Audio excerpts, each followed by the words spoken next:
Oke, sip. Yuk, silakan Kang, mulai. Ya, terima kasih. Assalamualaikum warahmatullahi wabarakatuh. Selamat malam. Sawadikap dari Bangkok untuk semuanya. Sawadikap. Sawadikap. Ya, ini sebetulnya saya cuma pengen bahas singkapan yang spektakuler yang pernah Geotrack temui di Sumba. Karena terus kebetulan berkaitan sama tesis saya juga sebetulnya nggak tahu kalau diumuminnya jadi umum. Semoga tidak mengecewakan dan saya juga presentasi saya coba simple aja gitu ya. Dan implikasi terhadap tsunami-nya nanti mungkin nggak terlalu detail karena saya juga nggak studi masalah itu. Jadi topik malam ini adalah longsoran bawah laut atau bisa disebut mass transport complex atau juga orang menyebutnya mass transport deposit, itu terminologi dalam geologinya. Kemudian ini saya punya analoginya untuk singkapan Watu Parunu di Sumba, kemudian potensi tsunami akibat longsoran bawah laut ini, dan tentu karena saya bekerja di dunia migas, ya ini implikasinya terhadap eksplorasi migas atau petroleum system. Oke, pertama ini agenda yang akan saya sampaikan, jadi mulai dari pendahuluan, termasuk saya nyatakan sebagai sinema geologi Watu Parunu, karena ini istilah dari saya untuk singkapan yang luar biasa. Kemudian analogi MTC atau Mass Transport Complex Watu Parunu Sumba yang saya pelajari di Laut Dalam Selat Makassar. Kemudian hubungan MTC dan petroleum system atau eksplorasi migas. Kemudian hubungan MTC dan potensi tsunami. Kemudian ini kesimpulan yang terakhir kelima.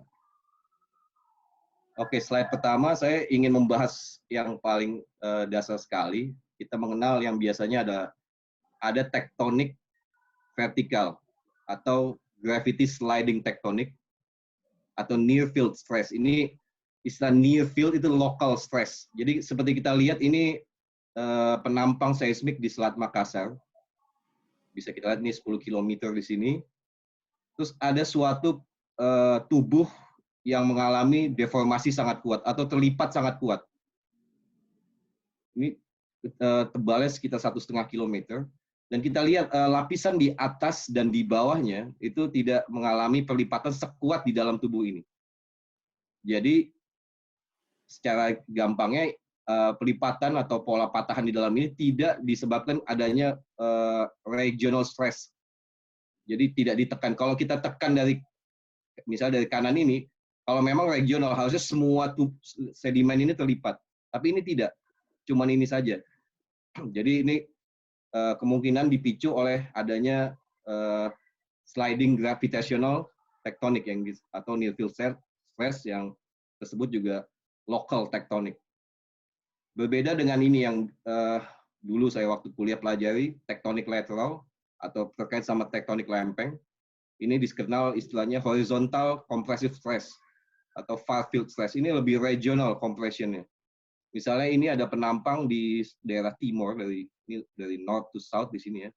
Jadi karena ditekan dari arah selatan, maka semuanya mengalami pelipatan, tidak seperti sebelumnya. Ini juga model dari Himalaya, misalnya ini ini misalnya pulau kontinen India menabrak Asia, maka semua lapisan sedimen di sini akan terlipat. Jadi ini beda dengan MTC. MTC ini lebih yang seperti pertama saya tunjukkan itu karena adanya local stress atau pelipatan yang diakibatkan karena sliding gravitational. Kemudian kita membahas sedikit definisi terminologi mass transport complex yang lumayan banyak suka salah terminologi. Jadi mass transport complex itu digambarkan di sini adalah dari sini ke sini. Ini plastik deformasi atau deformasi yang masih bersifat plastis ya. Dia tidak fluidized. Itu mass transport complex punya berapa jenis. Jadi kalau ada tubuh sedimen yang meluncur tapi belum terlipat itu disebut slide. Kemudian sedimen yang meluncur dan cukup terlipat tapi masih lapisan-lapisannya masih bisa dikenali gitu ya, lapisan sedimennya itu disebut selam. Kemudian nih semakin ke sini semakin masanya itu semakin koyak ya. Nah, di sini pelipatan itu lapisan sedimen ini sudah hancur lebur. Ini disebut debris flow. Semakin Bisa banyak pointernya, ya. sorry, tapi ada pointernya, bisa ditunjukkan nggak pointer? Pointernya nggak kelihatan, Pak ya? Kursornya ya. Mungkin terlalu cepat, gerakannya agak lambat sih. Oh, sorry. Oke. Pakai mouse bisa. Nah, itu. Nah, pakai mouse. Nah, gitu. Ini debris flow. Ini semakin banyak airnya, tapi masih mass dominated. Jadi masih dominasi oleh massa longsoran. Tapi ketika fluidanya lebih dominan daripada massa longsoran, itu yang kita sebut turbidites. Kalau di orang-orang migas itu terkenal ada istilah turbidite reservoir. Nah, ini udah bukan masuk klasifikasi mass transport kompleks lagi. Jadi harus jelas dulu definisinya mass transport kompleks itu di sini. Jadi longsoran bawah laut yang proses rombakan itu masih bersifat plastik, belum terlalu terfluidasi atau terlalu banyak air. Nah, Mas Cibi boleh nanya? Yep. Boleh nggak dikategorikan bahwa mass transport kompleks ini adanya berhubungan dengan slope? Slope ya. Slope. Memang umumnya mass transport kompleks itu berada di lereng-lereng laut dalam. Umumnya terjadi di situ. Oke. Got it. Nanti saya akan tanya lagi Mas Turbidikaranya. Oke. Ya, karena biasanya ada ketidakstabilan di lereng-lereng ini kan laut dalam yang memicu pergerakan gravitasi. MTC sebagai longsoran laut bawah laut itu bisa berpotensi mengakibatkan kerusakan ya. Misalnya kalau ini bergerak aja, nggak usah banyak-banyak 5 cm per tahun, kalau kita bangun fasilitas konstruksi di sini bisa melorot gitu ya. Termasuk kalau sudah debris flow kayak gini, di mana massa longsoran begitu cepat, itu bisa terjadi tsunami. MTC ini juga umumnya tidak bagus sebagai reservoir umumnya. Reservoir migas umumnya tidak bagus. Tapi di Indonesia ada satu lapangan migas yang punya reservoir itu MTC atau debris karbonat. Nanti saya bahas. Itu ada di lapangan Ruby di Makassar Strait. Itu jenis MTC-nya adalah debris. Boleh nanya tadi, karena tadi disebutkan bahwa untuk MTC, masa MTC ini rata-rata reservoirnya jelek. Saya pernah mendengar masalah reservoir di Jangkrik yang itu katanya diendapkan pada slope ya? Ya, itu masuknya turbidite, Pak. Oh, oke. Berarti sudah di bawah ya? Dia udah materinya itu lebih fluidized. Oke. Dia bukan mass lagi. Ini kan kita ngomongnya mass transport atau longsoran yang masih bersifat dominasinya masih material sedimen. Kalau turbidite itu udah mekanismenya beda lagi, mekanismenya. Lebih fluidal kalau di sini istilahnya. Oke, berarti untuk yang kayak turbidity-current itu salah satu produknya itu basin floor fan kayak gitu-gitu ya? Iya, betul. Oke. Nanti ada contohnya di Sabah, saya tunjukkan. Nah, ini cuman gambarannya aja. Kalau longsoran ya seperti ini. Sebetulnya sama aja seperti di darat. Cuman ini terjadi di mana? Di bawah laut. Dimulai dari head wall, istilah katanya ini dari kepalanya itu longsor, lalu meluncur ke bawah. Di ujungnya pasti terjadi kompresional, terjadi tekanan. Di sini mengalami pelipatan. Kalau di sini mengalami penurunan dia, secara normal di sini. Terus lihat juga pergerakan lateralnya ada di pinggir-pinggiran ini. Nah, ini singkapan luar biasa yang di Sumba, tebing Batu Parno, saya menyebutnya sebagai sinema geologi karena emang udah seperti bioskop ya. Besar sekali ini, kalau dilihat nih ada orang di sini sebagai perbandingan. Lalu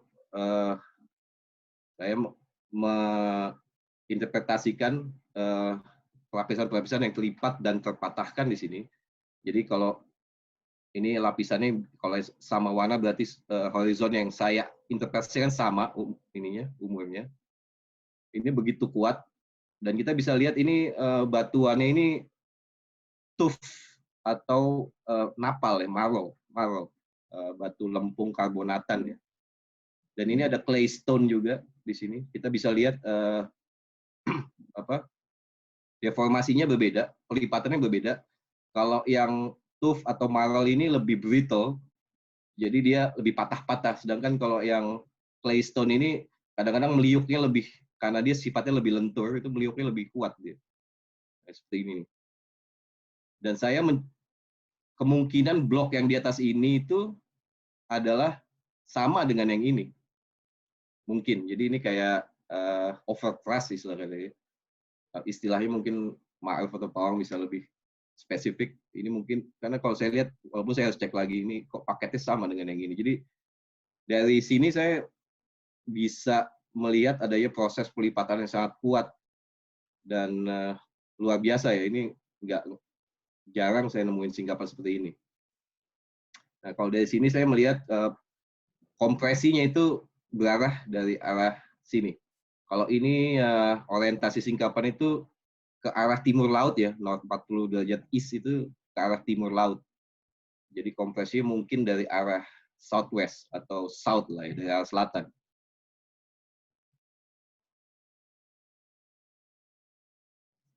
Nah ini kalau mau jalan-jalan sebentar, ini ada beberapa foto yang saya mau tunjukkan. Ini dari fotonya Kang Denny ini. Jadi di sini kita bisa lihat lebih detail bagaimana ini clay stone-nya terlipat sampai segini. Terus ini ya luar biasa rumit ya ininya, pelipatan dan pematahannya. Nah, kemudian pada saat saya di situ sore hari itu, saya mikir ini jangan-jangan produk MTC. Karena seperti kita lihat di penampang seismik yang pertama saya saksikan, yang saya tunjukkan itu, kalau MTC itu harus pelipatannya itu cuma di badan itu aja, lapisan atasnya tidak terlipat, lapisan bawah tidak terlipat. Tapi kalau di singkapan seperti ini susah menemukan lapisan di bawahnya yang tidak terlipat. Tapi indikasi adanya longsoran bawah laut itu bisa kita lihat dari struktur seperti ini ya. Ini convolute bedding. Ini ada foto dari Santi, bagus sekali. Jadi ini kayak ada lapisan tipis lempung yang melipat, tapi atas bawahnya nggak melipat. Ini jelas produk suatu lengseran ini. Kemudian itu ada lagi yang ini. Ini disebutnya micro slump ya, atau slump kecil. Kita bisa lihat lagi ini mikronya MTC ini. MTC kecil, di mana lapisan-lapisan di bawahnya itu datar, di atasnya datar, tapi di sini terlipat kuat. Nah ini kemungkinan akibat proses lengseran di sini. Nah dari penunjuk-penunjuk kecil ini saya berpikir bahwa ini kemungkinan MTC. Nah ini juga ada. Ya, maaf, klarifikasi sedikit ya. Ya. Bisa kembali ke outcrop yang sebelumnya. Nah, ini kan sebenarnya tubuh secara keseluruhan kan dia MTC ya, tubuh secara keseluruhan ya. Iya, Pak. Oke. Nah, terus dengan ada terminologi tadi micro slump, artinya gimana menerangkan prosesnya? Dia sebenarnya secara mass kompleks satu bukit ini adalah slump kan, slump structure ya. Bisa ditunjukkan tadi di foto yang sebelumnya, Cipi menunjukkan ada beberapa struktur-struktur yang berhubungan dengan slumping ya, secara keseluruhan, bikin thrusting dan lain-lain. Tetapi secara mikro pun dia tadi yang Cipi tunjukkan ada lapisan yang tetap normal atas bawahnya, tapi di dalamnya dia terlipat-lipat juga gitu. Nah itu bagaimana menerangkannya antara slumping as a whole, mass gitu ya, dengan slumping secara mikro? Mungkin yang ini Pak, di sini. Singkapan yang ini. Jadi sebetulnya yang lapisan yang data tadi juga sudah terlipat.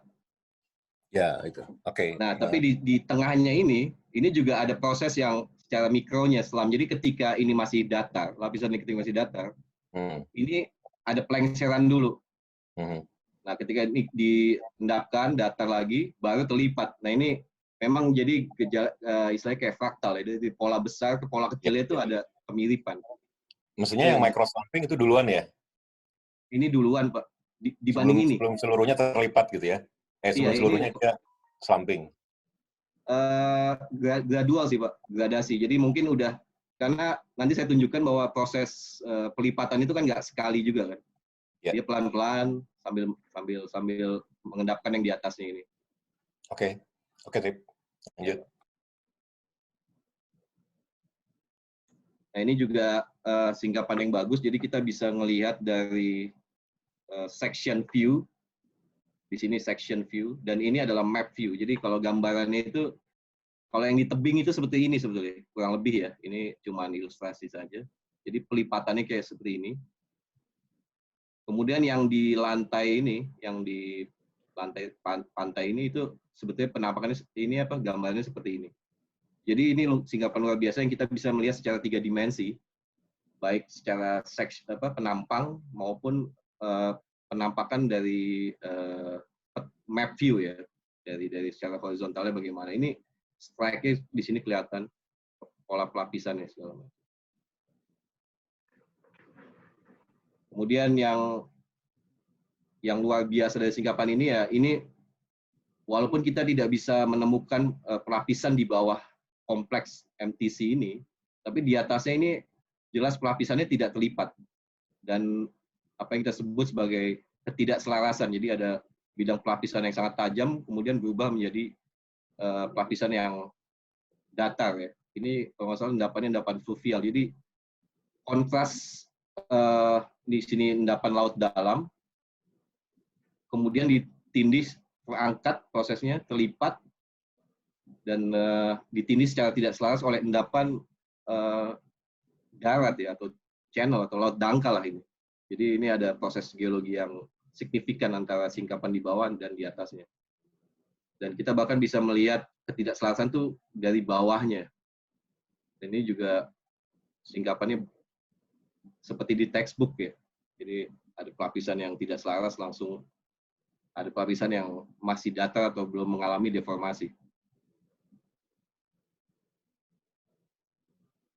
Ini ada beberapa contoh singkapan lain yang saya dapatkan dari publikasi. Ini di Irlandia ya.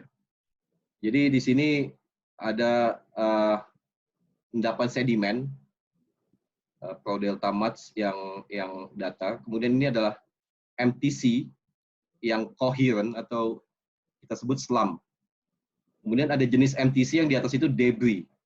Nah ini jenis debris ini yang lebih masanya itu lebih hancur ya dibanding yang slump. Kalau slump kita masih bisa mengikuti pelapisannya. Dan di bawah ini masih slump, dan ini kembali ke lapisan sedimen yang tidak mengalami deformasi. Nah, ini singkapan yang sangat ideal. Kalau di Watu Parunu kita cuma melihat section yang mengalami slump seperti ini dan yang di atasnya. Tapi kalau di sini kita bisa lihat bawahnya juga datar. Kalau ini jelas bahwa tubuh sedimen yang ini adalah produk dari gravitational tectonic atau bukan akibat kompresi regional. Kalau kompresi regional semuanya pasti mengalami perlipatan, khususnya yang di bawahnya. Jadi, Mas Cipi, mau nanya Mas Cipi. Ya. Itu lapisan-lapisan katakanlah yang contorted ya, yang terlipat sementara atas dan bawahnya. Enggak, kira-kira ada hubungannya sama properti nggak? Misalnya yang contorted itu lebih plastis, lebih banyak mengandung air dibandingkan sama atas dan bawahnya? Atau semacam bidang gelincir gitu? Iya, kalau ini kayaknya bukan perbedaan. Kalau perbedaan itu istilah kata rheology-nya ya, plasticity-nya itu beda. Itu kelihatan yang tadi di satu singkapan Watu Parunu, jadi yang claystone itu terlipat lebih kuat, yang batu pasirnya atau tufnya itu terlipatnya lebih patah gitu. Tapi kalau ini, kalau memang mengalami kompresi, misalnya kompresinya setelah lapisan ini diendapkan, paling tidak di sini ada mengalami perlipatan. Tapi ini tidak sama sekali. Dan bidang gelincirnya bisa ditentukan di sini. Ini yang disebut bidang gelincir atau basal detachment-nya. Dari suatu longsoran bawah laut. Jadi di sini saya tidak melihat adanya suatu kompresi yang bekerja di bawah ini. Karena kalau lapisan yang lebih tua, ketika lapisan mudanya terlipat, seharusnya ini ikut terlipat, tapi ini tidak. Jadi ini bukan perbedaan materi dari sedimennya.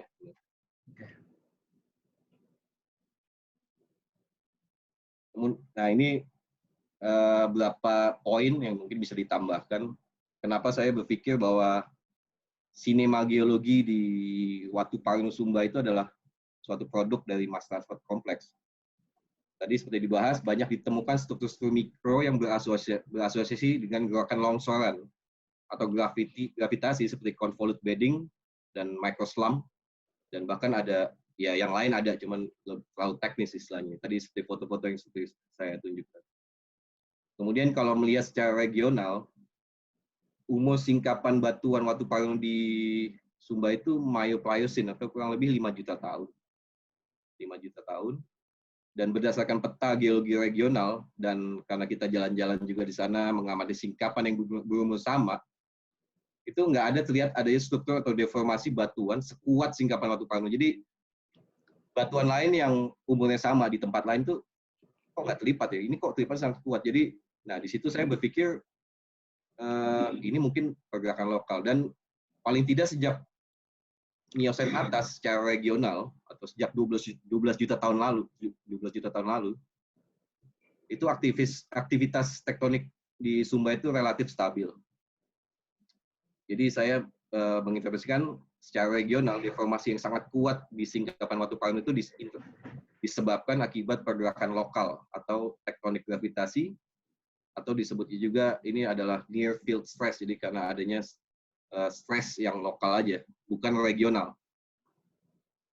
Kemudian dari peta geologi juga saya baca kalau ini diendapkan di laut dalam. Ini adalah suatu tempat di mana MTC sering terbentuk. Jadi ini beberapa poin yang saya catat mengapa saya menginterpretasikan bahwa yang singkapan Watu Parnu itu adalah mass transport kompleks. Walaupun kita tidak bisa melihat formasi batuan di bawahnya, apakah terlipat juga atau tidak. Oke. Kemudian ini kita masuk poin kedua. Ini sih tesis saya kebetulan ya di Selat Makassar. Jadi kalau mau lihat tubuh lengkap suatu MTC yang besar ini, karena ini juga fenomena yang menarik di Selat Makassar. Penelitian saya berada di sini, dan ini secara outline tubuh mass transport kompleks yang saya pelajari. Jadi ini berada di Selat Makassar Selatan. Kalau bahasa Inggrisnya South Makassar Strait Basin, SMSB. Jadi biar lebih singkat aja. Jadi ini berada, setting besarnya adalah ini adalah suatu dataran yang laut dangkal itu, kita sebut Paternoster Platform. Dan di sini ada lapangan Ruby sekitar sini. Dan ini lokasinya itu adalah di lereng antara daerah laut dangkal dan laut dalam. Sekali lagi ini tadi pertanyaan Pak Kawi, memang ini biasanya terjadi di lereng antara laut dangkal menuju ke laut dalam seperti ini. Jadi kedalaman laut ini saat ini itu mencapai 2 km kalau sekarang 2 km ya. Jadi dalam sekali. Dan ada satu sumur yang dibor menembus tubuh MTC. Itu sumurnya Talisman di sini ya. Sumurnya tidak menemukan migas. Kembali ke gambar tadi, jadi kalau sectionnya di sini ya, makanya ini tubuh yang MTC yang saya pelajari. Kembali lagi kita bisa perhatikan bahwa lapisan sedimen di bawah dan di atas tubuh ini relatif tidak mengalami pelipatan yang signifikan dibanding ini. Jadi sekali lagi ini adalah produk local stress atau produk gravitasi tektonik.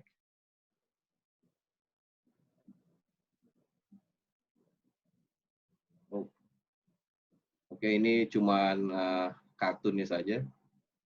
Kalau di gambar ini, jadi tubuh MTC yang saya pelajari itu berumur 3,8 juta tahun yang lalu, atau Pliocene.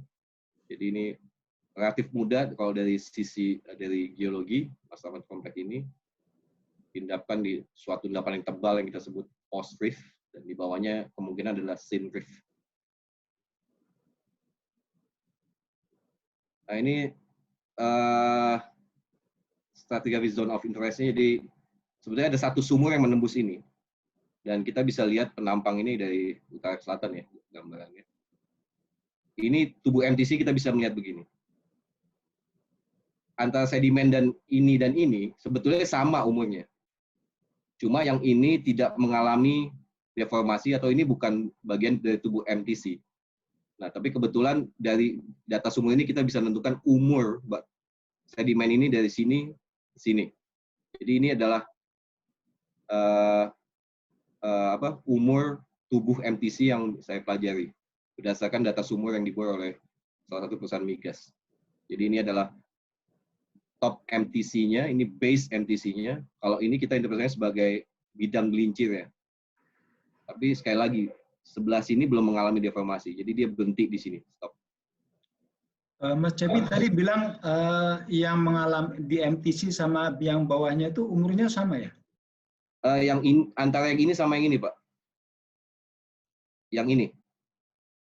Oke. Jadi sebetulnya ini sedimen yang sama, cuman ini mengalami pelengseran dan terpatahkan di sini. Sedangkan tubuh ini dia belum mengalami deformasi, tidak terlengserkan istilahnya. Kalau di daerah proksimalnya sendiri gimana Mas? Yang ada well edge itu Mas? Ini justru distal ya Pak. Nanti saya lihat ininya, anatominya. Saya tunjukkan. Ini cuma nunjukin umur yang. Jadi umurnya di sini. Jadi tadi top MTC di sini, ini basal detachment. Jadi zona umur yang saya pelajari di sebelah sini yang mengalami deformasi. Jadi ini sekitar Myopliocene ya, Myopliocene. Dan ini kalau kita lihat secara regional dan korelasikan terhadap stratigrafi di Paternoster Platform, ini bertepatan dengan perubahan formasi dari yang shallow marine upper Warukin menjadi formasi Dahor. Ini di Paternoster Platform dan Barito juga ya. Jadi di proses MTC ini terjadi karena ada proses geologi yang cukup signifikan ya. Perubahan dari endapan laut menjadi endapan yang relatif laut dangkal atau darat di sini. Jadi ada pengangkatan di sini. Nah, mungkin ini salah satu yang memicu pelengseran tersebut. Selain itu, kebetulan di sini ada data keratan sumur dari batuan-batuan dari pengeboran. Ini memang ada terjadi perubahan litologi. Jadi lapisan-lapisan di bawahnya itu lebih banyak karbonat. Jadi yang strip-strip biru ini adalah lapisan karbonat. Lapisan batu karang ya. Jadi mungkin di sini lebih rigid dia. Sedangkan yang terdeformasi yang mengalami pelongsoran itu lebih sedikit ininya karbonat. Jadi ini batuannya lebih lentur, ya, lebih banyak lempungnya, lebih bersifat kayak karet ya, kayak jelly gitu ya. Dan di sini memang jadi pas secara stratigraf, secara litologi ini ada perubahan dan secara regional memang ada perubahan juga di arah ke barat ya, ke arah Barito atau ke arah Paternoster Platform. Nah, ini ada anatomi model dari suatu publikasi Bull 2009. Jadi sebenarnya sama seperti foto longsoran ya, longsoran yang di darat. Jadi mulai di sini ada head wall-nya, dan di sini kita sebut head wall domain. Di sini transitional domain atau pergeserannya di sini, dan sini toe domain. Di sini kita bisa lihat kompresionalnya di sini. Nah, tadi yang section yang ditanyakan sebetulnya kan kita bisa lihat bahwa sedimen ini umurnya sama sebetulnya dengan ini. Hanya saja yang ini mengalami deformasi, tapi yang sedimen di sini tidak mengalami deformasi. Jadi secara umur antara ini sama, seperti yang saya tunjukkan di penampang seismik tadi. Oke, nah ini gambarnya, ini peta MTC, base MTC-nya, dasar MTC. Jadi ini peta kedalaman basal MTC ini. Kita bisa lihat yang paling dalam tuh berada di sini. Dan ini kalau merah itu lebih daerah tinggian ya. Biru itu dalaman, kemudian di sini naik lagi. Jadi kalau dilihat section ya, penampangnya dari sini ke sini, dari northwest barat laut ke tenggara. Kita bisa lihat di sini ada head wall domain-nya. Kemudian ini translational domain. Di sini adalah toe domain-nya. Nah, untuk kasus yang South Makassar ini ada tambahan anatomi, itu adalah front domain. Jadi dia masih, ketika ini lengser, dia nggak bisa menekan ke sana lagi, naik ke sini, dan dia meneruskan pergerakannya tapi lebih tipis tubuhnya. Ini yang disebut sebagai frontal domain. Jadi ini panjangnya sekitar 120 km, lebarnya 100 km, dan dia mengalami penebalan di sini. Disebut bowl shape-nya ini disebut mangkoknya ini mengalami penebalan di sini. Tipi tanya sebentar, Tip. Ya. Dari sesi yang barusan itu, Hmm. kan itu ada layer yang nggak terganggu ya. Ya. Kemudian ada layer yang MTC ya. Ya, ini. Nah, itu bukan hubungannya, bukan dikeruk ya. Ya, bukan dikeruk. Arti kan tadi Cipi bilang seumur ya. Iya, Pak. Antara MTC dengan layer-layer yang tidak terganggu, yang masih datar. Yang ini. Jadi artinya tidak ada pengerukan di sini, hanya mungkin kita punya suatu tempat untuk mengendapkan slump mesh ya. Sementara kalau di peta itu yang hijau-hijaunya normal aja kan. Normal-normal aja. Yang di peta itu kan ada yang warna hijau tuh. Hijau. Yang hijau-hijau itu berarti kan normal sedimentation, itu normal layer semua kan.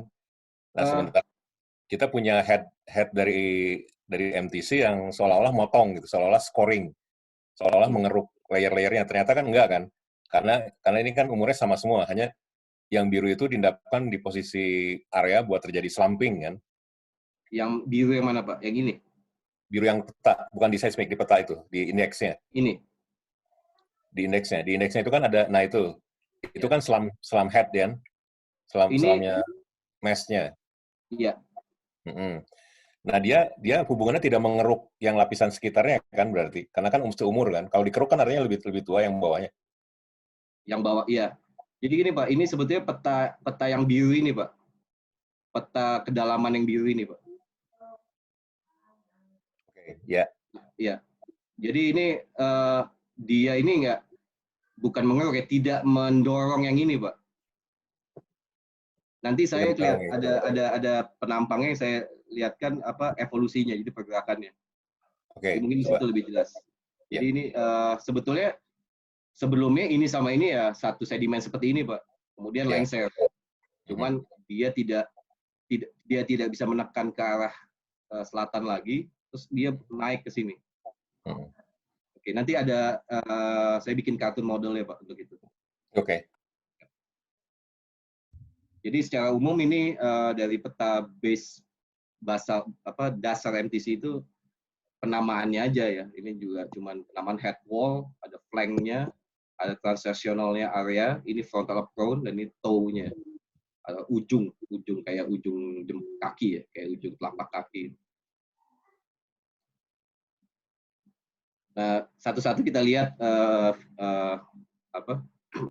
penampakannya. Jadi kita lihat dari section di sini. Nah, ini adalah lateral apron domain di sebelah sininya. Sebetulnya ini di sebelah sini. Ini base-nya. Terus masuk ke sini. Dan ini masuk ke arah toe-nya. Tapi di antara ini kita bisa melihat suatu kayak apa ya? Kayak blok besar. Ini tinggi, ini sekitar 1 km ada ini tinggi. Yang kayak blok yang tidak terdeformasi dikelilingi oleh sedimen-sedimen yang sangat berlipat kuat. Ini seperti meluncur sendiri aja gitu. Nah, ini sebagai coherent block ini 1,2 km ini kurang lebih tingginya. Dan panjangnya ini 12 km. Nah, blok ini kemungkinan sebetulnya sama dengan yang ini umurnya, kemungkinan. Jadi di sini ada proses tanda lingkaran ini sebetulnya pergerakan ke arah kita, dan ini adalah pergerakan menjauh kita. Sebetulnya ini adalah pergerakan dextral ya, di sini, sebelah sini. Makanya disebut transactionalnya di sini. Terus kalau mau lihat lagi di kepala longsorannya ini sebelah sini, ini semacam atribut seismik ya untuk melihat di dasarnya. Jadi kita bisa melihat ada warna yang berbeda, ini membentuk blok-blok yang terpecah-pecah seperti ini. Kalau dilihat sectionnya itu, nah ini seperti ini penampakannya. Jadi tadi dipotong aja ini ya, RM seismiknya di sebelah sini secara horizontal, maka kita bisa melihat blok-blok yang di kepala longsoran bawah laut ini mulai terpecah-pecah seperti ini. Cip, sorry menanya, Cip. Ya. Kalau untuk yang menginisiasi energi sehingga terjadinya longsoran ini sendiri cuman akibat dari gravitasi dan berat si sedimennya itu sendiri, atau harus ada energi lain ya? Nanti dibahas di belakang, Matt. Ingetin lagi. Oke, sip. Oke. Sip. Oke. Untuk pertanyaan kayaknya kedengaran nggak ya? Kedengaran ya? Oke. Terus kita loncat lagi ke arah toe area sampai ke frontal apron-nya di sebelah sini ya. Di sini ingat yang daerah paling terdeformasi, dan di ujungnya ini. Nah, ini tadi juga jelas kan. Ini lapisan sedimen ini kurang lebih paketnya mungkin sama dengan ini, cuman ini terlipat. Nah, ini dia mentok di sini, nggak bisa mendorong lagi ke sana, dia naik ke sana. Secara struktur geologi ini menarik karena bentuknya proses kayak gini adalah sesar naik ya. Tapi kalau kita lihat lapisan ini, kalau kita anggap ini lapisan yang sama, ini sebetulnya mengalami penurunan. Jadi prosesnya itu seperti ini, naik, terus ketika dia energinya lepas, dia turun lagi. Atau dia turun karena mengalami kompaksi. Jadi ada dua kemungkinan. Jadi ini dicatat, ini istilahnya kita sebut sebagai negative inversion. Nah, kalau teman-teman kayak Medi yang di Natuna tuh taunya adalah positive inversion. Dari pertamanya patahan turun atau patahan normal, terus jadi patahan naik. Kalau ini menariknya, ini patahan naik, terus berubah jadi patahan turun. Tapi secara geometrinya, ini jelas ini adalah geometri patahan naik. Lalu perlu dicatat lagi, yang paling penting di sini adalah, kita perhatiin nih hubungan nanti sama dengan tsunami. Kita lihat lapisan sedimen di atas ini. Ya. Ini cuma satu lapisan dan dia tidak tidak mengalami jadi prosesnya ini terlipat ini, pembentukan di sini terjadi sebelum satu lapisan sedimen di atas ini, kira-kira. Ya, jadi kalau misalnya yang pola deltaik nanti beda lagi. Jadi ini satu lapisan ini kira-kira 20.000 tahun lah. Kalau asumsinya satu lapisan horizon seismik itu 20 meter resolusinya, terus kecepatan sedimentasi 1 mm per tahun, maka satu lapisan ini kira-kira ya 20.000 tahun lah. Satu lapisan ya. Itu jadi sepertinya sedikit, tapi itu sebenarnya dalam skala waktu manusia itu lama sekali, ribuan tahun. Nah, ini lebih ke ujungnya lagi, mungkin frontal domainnya sebelah sini. Saya skip aja. Nah, sini yang menarik, saya zoom di sini. Sepertinya yang singkapan Watu Parunu ini lebih mirip yang seperti ini. Agak berantakan, naik turun, terus ya acak ini. Jadi entah, kita harus pelajari lagi itu Watu Parunu secara anatomi MTC itu bagian apanya. Tapi kalau dari model yang ada di Marsa Strait ini, model kayak gitu ada di daerah bagian ujungnya atau frontal apron-nya. Nah, ini lebih jauh lagi ke ujung dari MTC ini, kita lihat ada istilahnya imbricate thrust kecil ya, seperti ini. Dan saya juga secara mikronya saya lihat di Watu Parunu, cuman kebetulan saya nggak di foto, ada nih feature kayak gini, tapi secara mikronya. Oke, jadi ini modelnya aja secara umum. Berarti di Watu Parunu masih yang tebalnya ke sana masih ada ya? Mungkin Kak? Iya, mungkin. Ya, itu yang kan yang penelitian kayak paper for Twin 92 juga dia ada di daerah lain kan, dan besar juga gitu.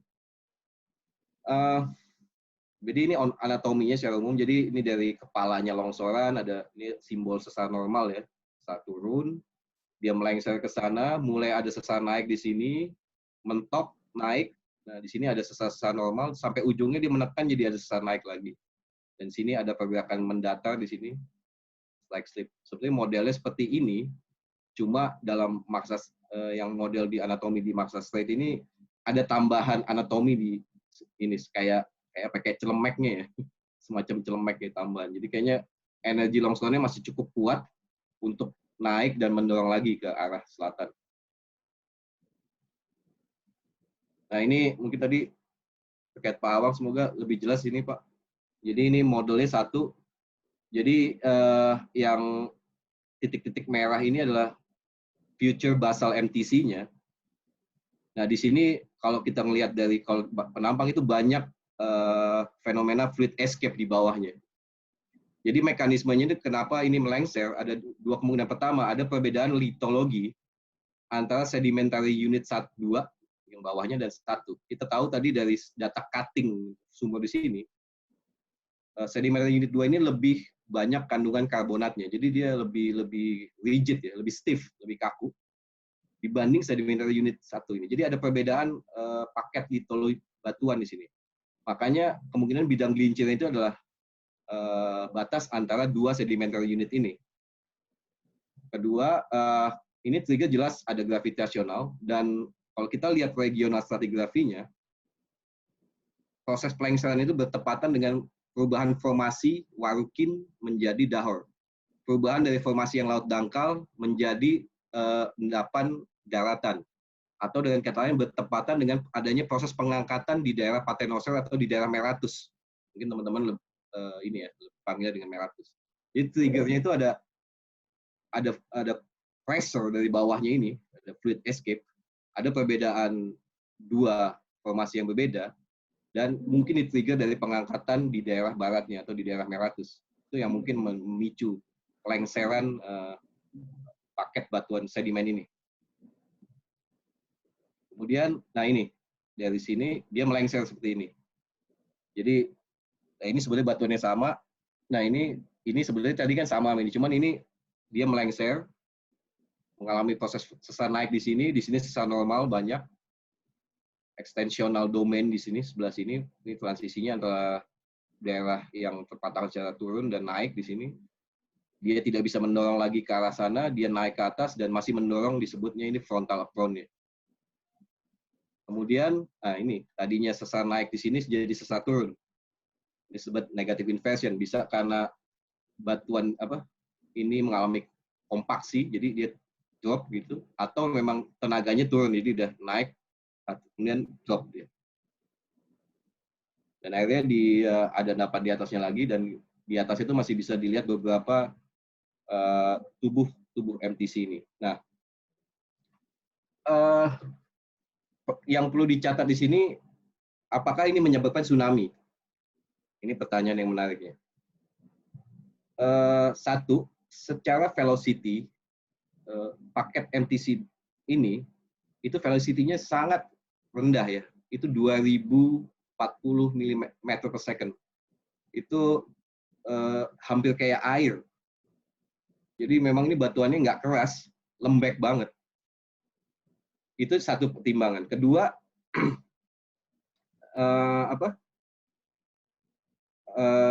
dia coherent, lapisan-lapisan itu masih utuh. Jadi ini sulit dibayangkan kalau pergerakan ini terjadi dalam waktu yang sangat cepat. Nggak mungkin suatu lapisan tubuh sedimen yang sangat banyak airnya, kemudian dilengserkan dalam waktu cepat, itu masih menyimpan lapisan sedimen. Jadi saya menginterpretasikan di sini bahwa pergerakan ini terjadi tidak dalam waktu cepat. Atau dengan kata lain, kemungkinan tidak memicu tsunami karena dia lambatnya merayap begitu. Nah, ini berapa lama waktunya ya kan? Nah, ini kita lihat lapisan sedimen di atas tadi, yang kita lihat ini, itu cuma satu sedimen datar. Ini memang kalau dibandingkan yang tipe deltaic, yang tow thrust-nya deltaic, ini mungkin agak lebih cepat. Tapi kemungkinan itu masih dalam range ribuan tahun. Nah, itu ada satu makalah di Hawaii, itu mereka melakukan pemantauan GPS, itu slump strain rate-nya itu 6-60 cm per tahun. Jadi pergerakan MTC ini ya kurang lebih 10.000 tahun lah. Ini kasar sekali perhitungannya. Jadi, tapi secara yang penting di sini bahwa MTC ini kemungkinan besar tidak memicu tsunami. Yang ini. Nah, kemudian yang deltaic type gravity system ini beda lagi ya. Ini gravity system juga, cuman beda karakternya. Dia biasanya ada dipicu dengan ada listrik normal fault-nya di sini. Mungkin nanti orang bisa lebih menjelaskan. Dan ini beda dengan MTC. Jadi ini bukan diklasifikasikan sebagai MTC. Jadi ini delta type gravity system. Listrik normal fault ini panjang normal fault-nya, kemudian dia mendorong ke sana, tow thrust juga. Jadi secara umum kelihatannya seperti sama. Tapi di sini lebih lambat lagi. Kita lihat ini gambar yang lain, cuman kurang lebih itu ada di zona ini. Kita bisa lihat lapisan-lapisan di sininya. Ini lapisan-lapisan yang diendapkan yang bersamaan dengan proses pelipatan, atau kita bahasa itu syn kinematic, atau istilahnya piggyback deposit atau back limb deposit, karena ini piggyback karena semacam punggung babi. Nah, kita bisa lihat lapisan-lapisan di sini itu ada ketidakselarasan. Misalnya lapisan ini dengan yang ini tidak selaras. Dengan kata lain apa? Lapisan paket sedimen di sini rendapkan, datar dulu, kemudian terlipat. Ketika terlipat, rendapkan yang ini. Datar lagi, kemudian masih lipat, kemudian terendapkan yang ini. Jadi ada ketidakselarasan di situ akibat proses pelipatan yang berkesinambungan. Nah, ini lebih lambat lagi gerakannya. Dan ini saya ambil dari makalnya Teteh Guritno. Teteh Guritno. Jadi ini yang terjadi di Kutai Basin atau Delta Mahakam yang dekat dengan calon ibu kota baru. Nah, saya nggak banyak dapat seismic data di sebelah sini, tapi ini polanya delta type gravity system, di mana proses pelipatan ini lebih lambat lagi dari MTC yang saya pelajari di Makassar Strait di sebelah selatannya. Jadi kalau polanya kayak gini ya, ini proses deformasi juga sangat lambat gitu ya. Jadi kemungkinan juga tidak memicu tsunami, tapi memang akan bahaya karena dia terus bergerak. Kalau masang konstruksi di situ ya 6 cm per tahun, konstruksi geser itu lumayan bergerak, cuman untuk tsunami belum. Mungkin tidak. Nah, ini yang perlu dikaji lebih lanjut dari tim kalau yang mau pelajari untuk calon ibu kota baru di Kalimantan Timur. Oke, ini cuman perbandingan saja beberapa tipe MTC terbesar di dunia. Itu paling besar ada di daerah Brazil, ini volumenya, ini areanya. Nah, ini cuman sebenarnya area dibagi volumenya dipangkat 2 bagi 3, jadi supaya balance ya unitnya. Jadi ini sebenarnya menggambarkan perbandingan antara area sama volumenya. Oh, ini kecil, sama kayak yang Makassar Strait di sini. Kalau ini areanya lebih besar daripada volumenya, jadi kayak lebih melebar ini. Nah, kita bisa lihat mass transport complex type-nya ini kebanyakan tidak coherent, atau tidak, lapisan sedimennya itu hancur lebur, debris, istilahnya debris. Mostly debris. Ini debris. Yang coherent sejauh ini juga dari data yang saya tahu, ini yang paling besar itu ya di Makassar Strait ini, yang coherent ya, yang sedimennya masih utuh seperti di Watu Parunu. Pemicunya itu macam-macam. Nah, ini terkait sama medium, ada high sedimentation rate, ada kemungkinan volcanic activity, earthquakes, atau bahkan yang salah satu yang terbesar di Storegga itu di Norway, itu dipicu postglacial isostatic. Jadi postglasial, endapannya itu makin banyak, nah, itu menciptakan di daerah lereng itu jadi nggak stabil karena terkait dari postglasial isostatic rebound. Jadi pemicunya bisa macam-macam, tapi yang untuk Makassar Strait tadi jelas ada kemungkinan fluid pressure dari lapisan di bawahnya, ada perbedaan sedimentary unit, dan kemungkinan ada terkait dengan regional pengangkatan di daerah Meratus. Nah, ini cuma gambar lebih enak aja. Jadi satu Makassar Strait itu kecil tapi volumenya tebal gitu. Jadi ini besar, kecil tapi besar. Nah, ini kalau yang story itu dimensinya sebesar ini. Dan di sini ada peralihan dari debris flow, kembali pada definisinya, menjadi turbidites. Jadi semakin ke arah distalnya dia semakin nyampur dengan air dan endapannya menjadi endapan turbidites. Ini lebih unik lagi di Storegga di Norway. Oke. Itu yang market rate. Sekarang kita lanjut. Saya juga nggak bahas terlalu dalam, ini nggak terlalu banyak slide, antara hubungan MTC dan Petron System, dan nanti MTC dengan tsunami. Pertama, ini satu-satunya lapangan di Indonesia dengan reservoir MTC. Disebutnya debris carbonate reservoir. Jadi ini karbonat yang runtuh ke arah lereng, dan ini data core ya, ini orang Mubadala ya. Kita lihat tubuh karang itu bukan suatu tubuh kayak reef atau koral, itu dia remuk kayak hancur. Ini jadi kayak jatuhan masa rembakan gitu ya. Nah itu lokasinya itu ada, kecil petanya, ini Kalimantan tadi mungkin udah tahu. Tadi MTC saya itu ada di sini. Nah ini ada di daerah Laut Dangkalnya. Cuma ini ada lembah lokal graben istilahnya. Bahasa Indonesia-nya local graben. Nah, ini kalau lebih zoom lagi, ini suatu platform tinggian. Di sini diendapkan batu-batu karbonat, reef-nya di sini. Nah, di sini ada patahan dan ini ada lereng. Nah, ketika tubuh karbon ini runtuh, itu masuk ke sini dan menjadi endapan kayak kipas ya, karbonat debris yang berwarna kuning ini.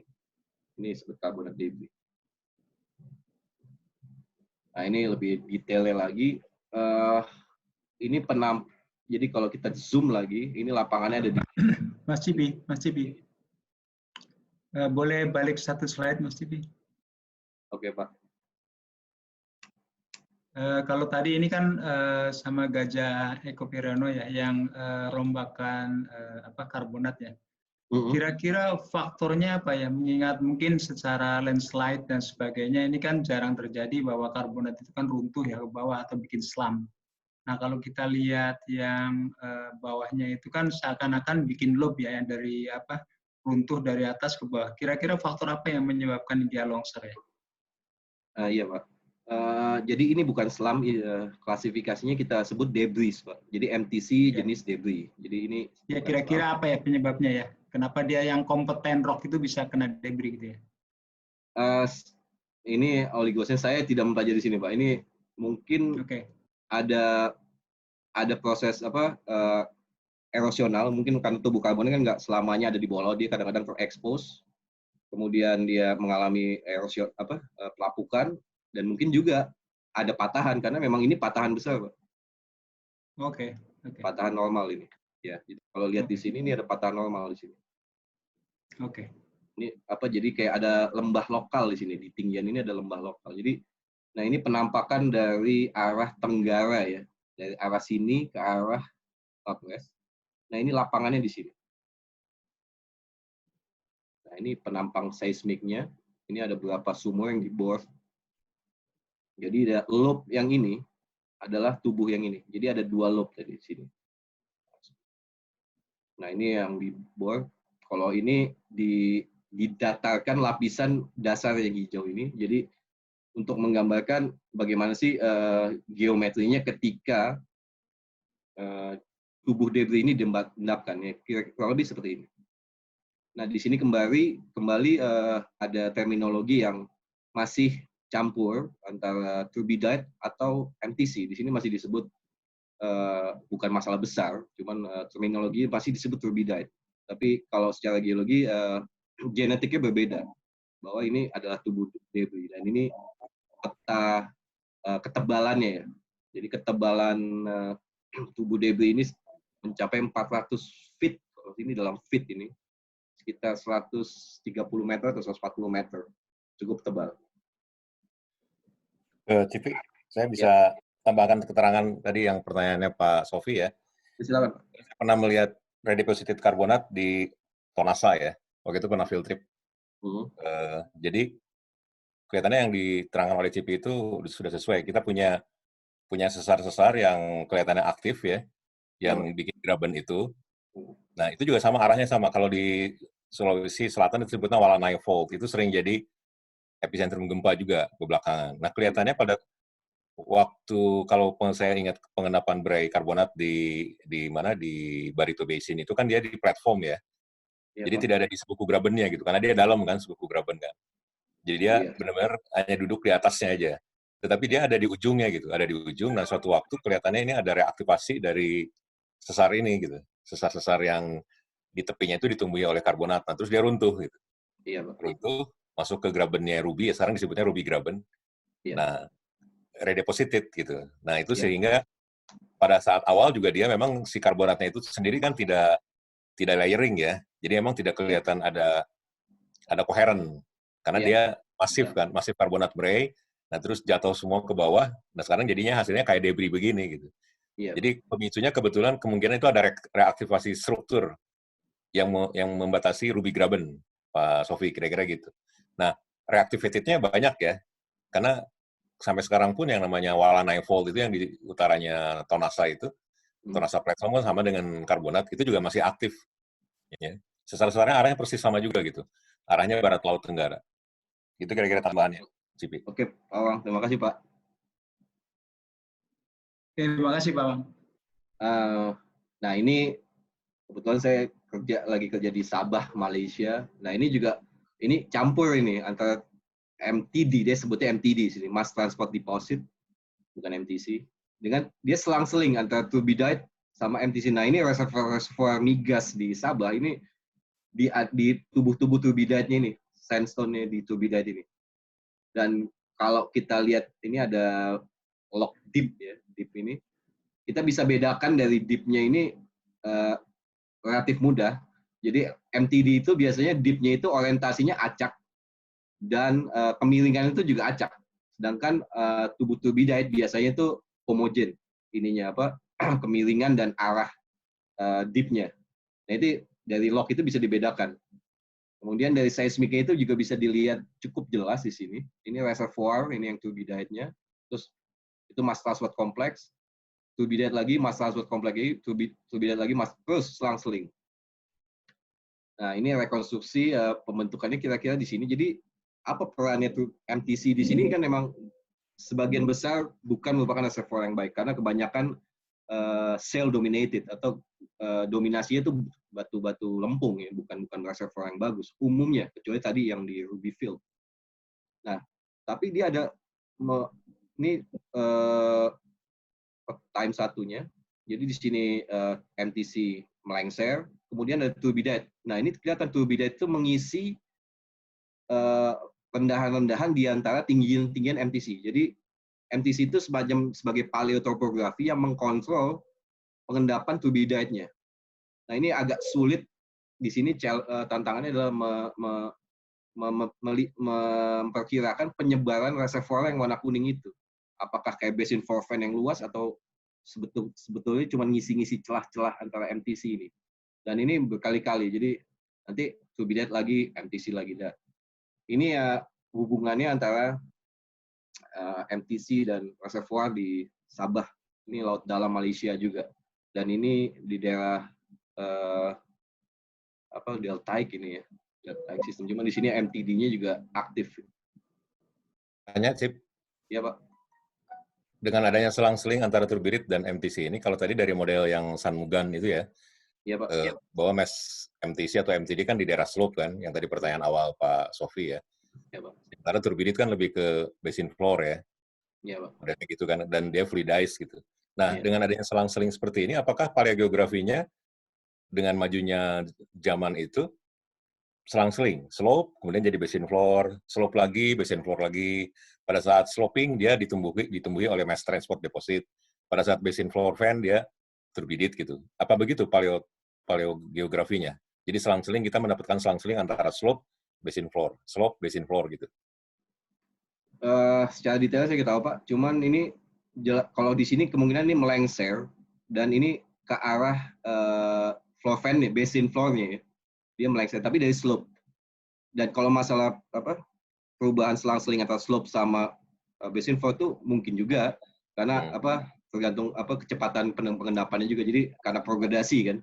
Ada progradasi itu juga memungkinkan. Cuman dari model ini MTC-nya itu macam lengser di slope-nya, kemudian mendorong ke arah basin floor. Yang seperti di Marshall Strait, Pak, itu juga semuanya nggak cuma di slope, tapi dia sampai mendorong ke arah basin floor-nya. Betul, karena di Makassar Strait juga ini kalau ada Eli sih bisa nambah keterangan.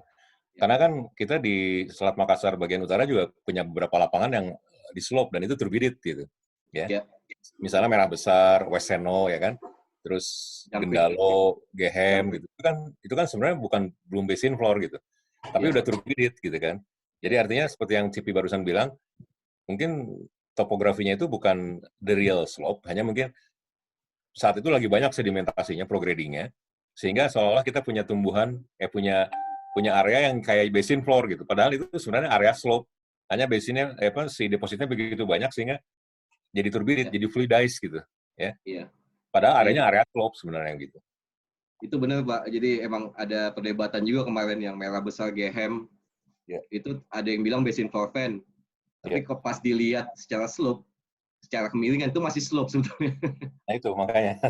Padahal tadi kan di gambar San Mugam, turbidit itu adanya di basin floor kan. Di slope Pak. Pak Awang, Yuk. Pak Awang, Yuk. Mas Cepi, sedikit aja informasi nih. Mas Kartiko, ya. Sempat kerja di daerah situ. Kalau Gehem itu masuknya termasuk ke dalam bagian basin floor fan, tapi memang masih di awal. Sementara kalau yang di slope-nya itu di bagian Sadewanya, Pak. Oke. Di Sadewa itu dia masuknya slope, jadi memang itu secara penyebaran dari amplitude map dan juga dari sumur itu kelihatan sekali bedanya. Kalau yang di slope channel itu, yang di Sadewa itu dia kecil-kecil ininya, distribusi dari apa istilahnya amplitude-nya, dan juga dilihat dari sumur itu dia sempit penyebarannya, dan itu sangat variatif antara baik litologi dan fluidanya. Sementara kalau yang di Gehem itu udah secara lateral udah cukup luas, jadi ininya pengendapan sedimennya. Jadi memang tadi benar kata Mas Cepi, masih ada beberapa yang berdiskusi dengan itu, tapi kami kemarin mengerjakan itu udah lebih confirm bahwa memang di Gehem itu yang lebih ke distal itu lebih ke basin floor fan, sementara kalau yang di Sadewa itu memang masih slope channel, Pak. Ya, itu di umur yang sama ya, Mas Kartiko ya? Di umur yang sama, ya. Oke, ya. Oh iya, mau tanya juga Mas Kartiko, ada pernah ngeliat ini nggak MTC di daerah Kutai Basin, Deepwater? Kutai Basin yang Deepwater ada itu, kayak yang di lapangannya dulunya punya itu yang tadi itu yang mana itu yang debris itu ada itu. Kalau yang di Kutai Basinnya sendiri ada tapi tidak terlalu banyak. Iya, karena ini implikasi ke tsunami yang katanya sedang diangkat itu kan. Katanya di situ banyak MTC. Itu kemarin sempat saya diskusi juga dengan beberapa teman masalah tsunami itu. Kalau kita lihat posisi tsunami yang waktu itu ada tulisan dari mana itu yang dia bilang dia memetakan MTC di daerah Makassar itu, saya lihat juga dengan informasi dari Mas Cipi juga ya, bahwa pertama dia juga pergerakannya kan tidak terlalu cepat ya. Kedua, dia itu di daerah Deepwater itu kan dari kota, istilahnya kota Balikpapan atau ibu kota baru ke arah Deepwater itu kan masih 100 kilo yang melalui paparan shelf kan. Iya, terlalu jauh. Nah, saya kurang tahu tuh permodalannya. Kalaupun terjadi sesuatu di Deepwater-nya, dalam arti ada MTC di Deepwater-nya, apakah energinya akan bisa melewati paparan shelf itu dan sampai ke daratannya. Nah, itu yang saya masih belum, itu mungkin harus dimodelkan ya, pergerakan energinya. Cuman perkiraan saya sih, kalaupun ada pergerakan sedimen di waternya, kemudian ada energi yang timbul, kemudian dia berjalan ke arah darat melalui paparan shelf-nya yang sekitar 100 km itu kayaknya akan hilang dengan sendirinya itu sampai di daratnya. Itu perkiraan saja Pak ya. Harus dimodelkan secara hidrodinamiknya seperti apa. Iya Pak, nanti saya tunjukkan ada studi tentang itu, walaupun saya nggak tahu detailnya. Tapi memang pertanyaannya itu MTC, nggak semua MTC mengambil tsunami. Yang kalau yang selam, yang coherent kayak masih lapisan itu jelas lelet itu, pergerakannya kayak merayap. Tapi kalau yang debris, kalau sampai kita nemuin yang ada yang debris, nah itu bahaya itu, cukup bahaya. Iya. Nanti kita bahas setelah ini kan Ayo kita lanjut aja, Cip, karena ini kan sebetulnya bukan forum IPA atau IAGI juga ya. Jadi mungkin kedetailannya agak dikurangin mengenai di petroleumnya itu. Masih ada itu. Siap. Ini juga contoh-contohnya selang-seling kalau disingkapannya seperti ini. Jadi bagaimana di sini MTC, MTD-nya itu mengontrol penyebaran dari turbidite reservoir-nya ya. Ini singkapan yang bagus. Nah, ini juga kalau mau lihat yang kembali lagi singkapan-singkapan dari yang pelapisan normal, jadi MTC, kemudian normal lagi. Dan mungkin ini adalah, nah ini debris ini. Nah, ini debris yang cukup bahaya mungkin untuk tsunami ini. Dan di atasnya itu ada massive graded sand-nya ini bagus buat reservoir. Dan di atasnya ditutup oleh alluvium. Nah, ini juga contoh penampang seismik lain. Ada yang kadang-kadang sand prone mass transport deposit. Ada yang MTD-nya itu, MTC-nya itu terdiri dari batu pasir dan kadang-kadang dari shale atau lempung. Walaupun di sini saya pernah dapat juga penemuan kayak begini nih, batu pasir MTC, cuma nggak bagus karena nggak nyambung antara satu lapisan dengan yang lainnya. Jadi kalau mau dikembangkan juga butuh sumur yang banyak ya. Oke, karena Kang Aris bilang jangan banyak-banyak, saya langsung ke potensi tsunami aja. Oke, tsunami akibat adanya longsoran bawah laut ini menjadi isu utama karena ada dua kasus terbesar terakhir, yaitu pertama Palu dan Krakatau. Nah, ini yang unik, Palu mungkin sudah disebutkan Pak Awang terlebih dahulu. Palu itu patahan besarnya itu berdasarkan ini bola-bola stereotip ini. Ini adalah jelas ini patahan mendatar yang kalau berdasarkan interpretasi dia patahannya yang ini arahnya. Itu sinistral. Magnitude-nya sangat besar, cukup besar ya. Nah, kalau sangat besar seperti mungkin Aceh 9, ini 7,5. Dan ini yang seperti Pak Awang katakan, ini biasanya kalau strike slip begini, karena pergerakannya itu mendatar ya, seperti ini ya. Ini tidak akan memicu tsunami. Apalagi ini juga, kalau nggak salah di darat Pak Awang ya. Ini, di darat. Dengan kata lain, dia tidak memicu ketidaksetimbangan muka air laut. Karena biasanya kalau yang Aceh, itu patahan naik atau patahan naik vertikal ya. Jadi tidak mendatar dia dan terjadi di laut. Dan jelas itu mengguncang kestabilan air laut sehingga mengakibatkan tsunami. Nah ini kalau ini mendatar di darat, terus ya sudah, kemudian nggak ada tsunami, walaupun BMKG tetap ada warningnya ya. Tapi ternyata terjadi tsunami. Ya, ini yang saya baca singkat aja kemarin, ini ada satu makalah paper, dia memperkirakan lokasi terjadinya rontokan atau longsoran bawah laut akibat patahan mendatar ini terjadi di sini. Karena ya dia melihat dari beberapa foto, ini adalah ada sliding mass di sini, ada longsoran masuk ke laut, dan yang membuat lebih parah lagi karena morfologi Palu sendiri yang seperti anak panah ya. Jadi istilahnya gelombang yang terjadi di sini terjadi ketidaksamaan, koclak lah air lautnya ya. Kemudian semakin teramplifikasi ke arah Palu karena dia semakin mengecil. Jadi gelombang yang tadinya punya ruang besar ketika berjalan ke arah kota Palu, dia semakin mengerucut sehingga gelombangnya itu semakin meninggi atau teramplifikasi. Itu yang menjadi ketinggian tsunami di sini cukup signifikan. Kemudian ya ini geotrack pasti kenal sekali dengan Krakatau. Ya ini ilustrasinya kira-kira dulunya itu gunungnya di setinggi ini kemudian longsor. Nah, sejak ini mungkin menjadi ada isu bahwa longsoran bawah laut termasuk MTC itu harus dipertimbangkan sebagai potensi bencana tsunami. Tapi seperti saya katakan tadi, untuk MTC yang macam apa? Nah, ini salah satu contoh MTC yang terbesar di dunia, dan ini adalah jenis MTC debris. Jadi dia memang materialnya itu acak-acakan, hancur-hancuran. Dia bukan selam lagi, dia udah nggak coherent, dan biasanya kalau debris bisa kita bayangkan ya, kalau ada material yang longsor dan pecah-pecah, itu akan jauh lebih cepat daripada yang slam. Dia tidak merayap lagi. Ini dimensinya aja bisa, ini 150 km, begitu besarnya gitu ya. Dan ini ada lapangan gas di sini. Dan mereka mulai hati-hati terhadap konstruksi fasilitas produksi di laut dalam. Nah, ini salah satu contoh rekonstruksi tsunami. Maaf, saya nggak tahu detailnya, tapi saya cukup tertarik. Ini adalah peta batimetri di daerah Norwegia juga, dekat Storegga juga yang tadi. Di sini tiba-tiba ada suatu kayak monumen gitu, tinggi banget, gitu. Sekitar berapa meter ya?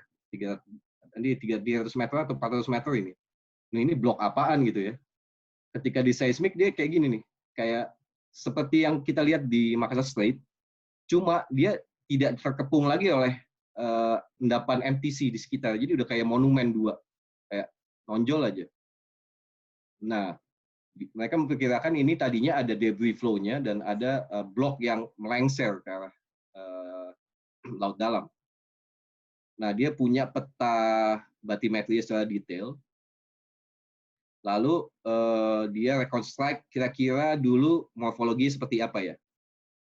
Sehingga mereka bisa membuat suatu model pelengseran tsunami seperti ini. Jadi ini adalah fungsi waktu, ini adalah fungsi kedalaman air, dan ini yang hijau ini tadi itu monumen yang saya bilang tadi, sekitar ya ini hampir setengah kilo ya tingginya. Nah, ini dalam waktu berapa 1000 second dia bisa melengser seperti ini. Dan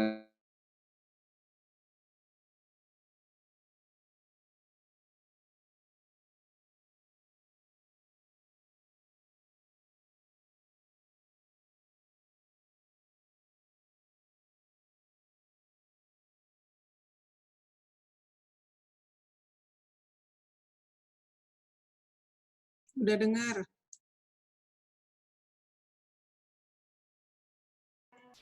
Kenapa ini ada masalah ya sedikit tadi ada ini. Oke, udah kelihatan lagi? Bukan hacker tapi. Udah jalan lagi kok ini. Oke, silakan. Ya, jadi itu tadi tadinya ada massa sedimen di atas di sekitarnya, kemudian ini menjadi debris atau massa yang terpecahkan, kemudian yang tinggal sisa adalah si monumen tadi. Dan ini mereka menggunakan sebagai memungkinkan terjadi tsunami pada saat ini terjadi. Oke, ini masalah tsunami. Kemudian saya mau agak ada isu menarik, satu slide lagi, punten Kang Aris. Nah, ini Gunung Congkang. Jadi ini unik juga, ini di Sumedang. Sumedang, nah itu kalau kita mau jalan dari Sumedang ke arah Palimanan kalau nggak salah ya. Tiba-tiba ada morfologi kayak cula badak kayak gini nih. Nah, terus saya lihat di peta geologinya, ini ada di sini. Nah, ini skalanya ya. Ini kalau dikenal daerah Tomo ya dari sini. Nah, ini di peta geologi umur dari Gunung Congkang ini umur dari Gunung Congkang ini berumur quarter, muda. Berdiri di atas formasi Subang atau TMS, batu lempung Subang berumur Miosen atas. Jadi berdasarkan peta geologi ini ada breaksi vulkanik terlipat numpang di atas batuan lempung yang lebih tua. Gimana coba tuh? Saya nggak kebayang kan. Ini gimana ya? Ada lapisan yang lebih muda, tiba-tiba kayak nemplok gitu. Ini dari mana datang? Ya? Itu jatuhan itu atau gimana tuh? Atau? Nah ini yang saya mau bahas. Jadi ini umurnya di peta geologi coba catat dulu. Ini quarter dan di sekitar itu Miosen atas. Ini formasi Subang batu. Saya ada paper tahun 64 dari Pak Cia Hade ya, Hong Jin almarhum.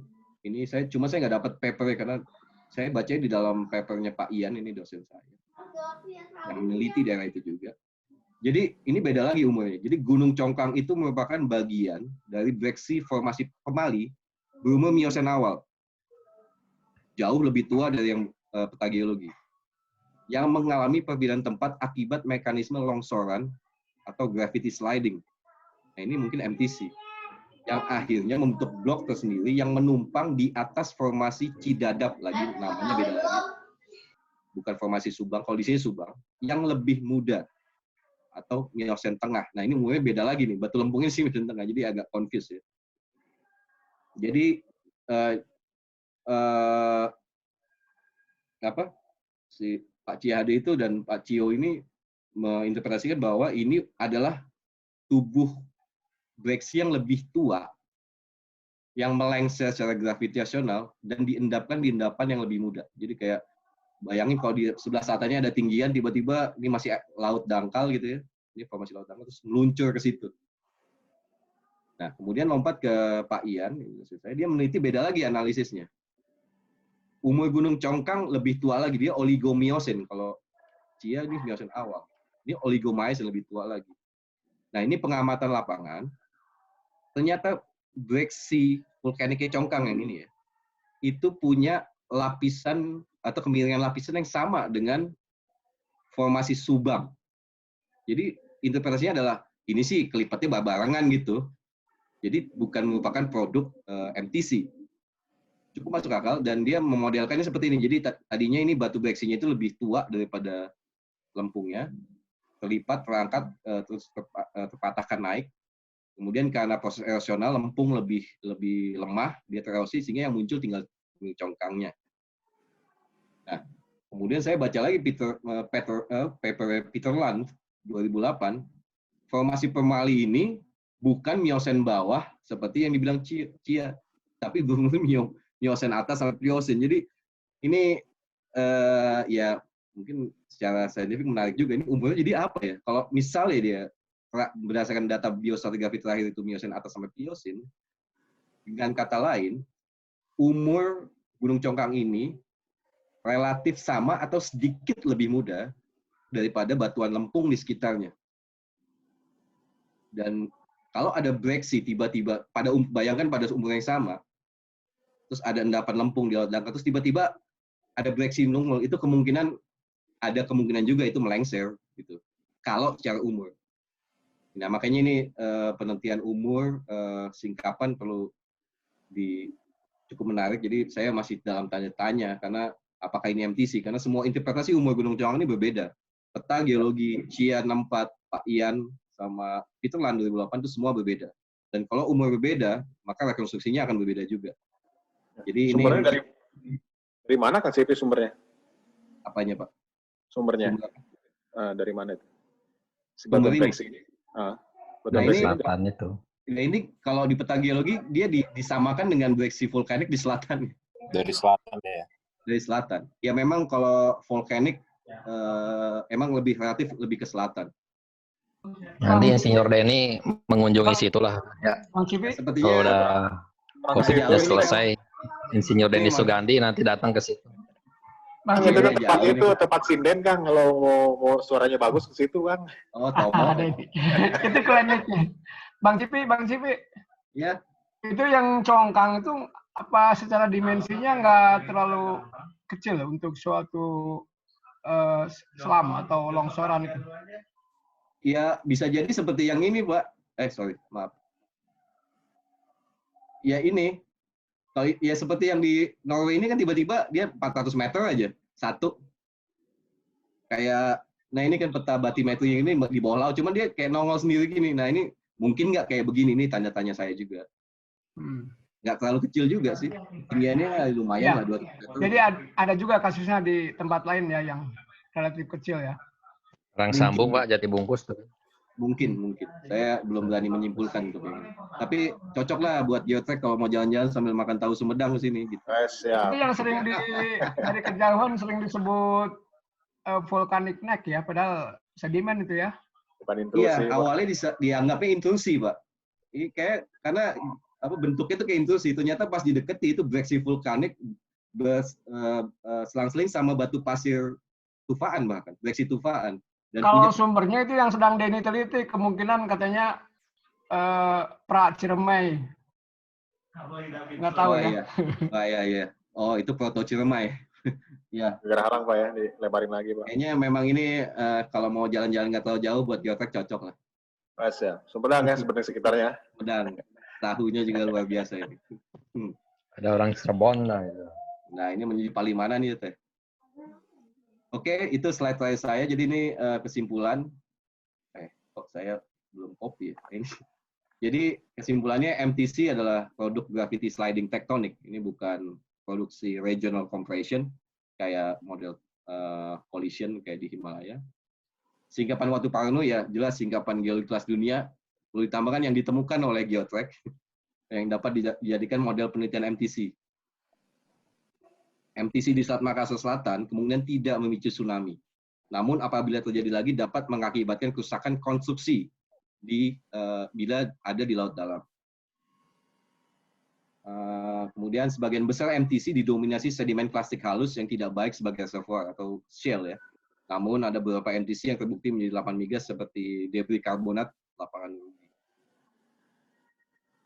5 jenis MTC yang dapat memicu tsunami yang bisa bikin tsunami kemudian adalah debris. Jadi, nah ini butuh penelitian lanjut kalau mau mempelajari potensi tsunami yang di daerah Delta Mahakam ya, di Water Mahakam. Gunung Congkang adalah MTC, tanda tanya apakah kita mau ke sana atau tidak bersama Geotrack. Maksudnya. Kemudian ya ini bahasa Thailandnya Kopun Krap. Terima kasih. Terima kasih kan. Ya. Oke, terima kasih. Kang Cipi, terima kasih nih. Terima kasih. Terima kasih banyak. Saya mau share screen juga nih. Mangga. Ada saya share screen. Collect dulu ya. Itu dan Pak Cipi. Ya. Itu kesimpulan nomor 2 ya, yang apa kelas dunia ya? Iya Pak. Luar Ini biasa. saya share screen sebentar nih foto-foto Watu Parno yang dari LinkedIn karena itu bagus juga. Kan saya ke Cai lah. Nah itu. Jadi Watu Parno ceritanya begini Pak. Apa waktu itu tuh kita ke situ. Cuman karena nggak ada hotel, kita camping gitu di situ tuh. Nah ternyata ada hikmahnya ya. Ada hikmahnya karena si singkapan yang dilihat yang bagus-bagus itu tuh ada pasang surut. Nah, ketika kita camping di situ kan sore-sore nyampe situ jalan-jalan, nah menemukan lah itu. Banyak fotografer tuh memang yang nggak pernah ketemu karena itu yang si gerbang itu tuh apa? Itu Sumbawa atau Sumba ya? Itu Sumba Pak. Ya. Di sebelah mana ada dekat Sumbanya, ada di remote area atau dekat paling ujung kota? itu Pak. Paling ujung. Di ujung Pak dia aja. Kota terdekat apa? Nanti pas saya ada pertanyaan juga Pak. Oh ya, itu kan secara ini warisan geologi kelas dunia ya tadi Ya, dibilang Pak Cipi. Ini saya liatin foto-fotonya Pak yang dari. Udah itu belum ya? Belum ya? Ada bisa tuh. Belum share ya? Diklik 2 kali kan. Kang Haris, ini singkapan seperti ini di dunia ada lagi nggak? Tadi kan Saya nggak tahu sih.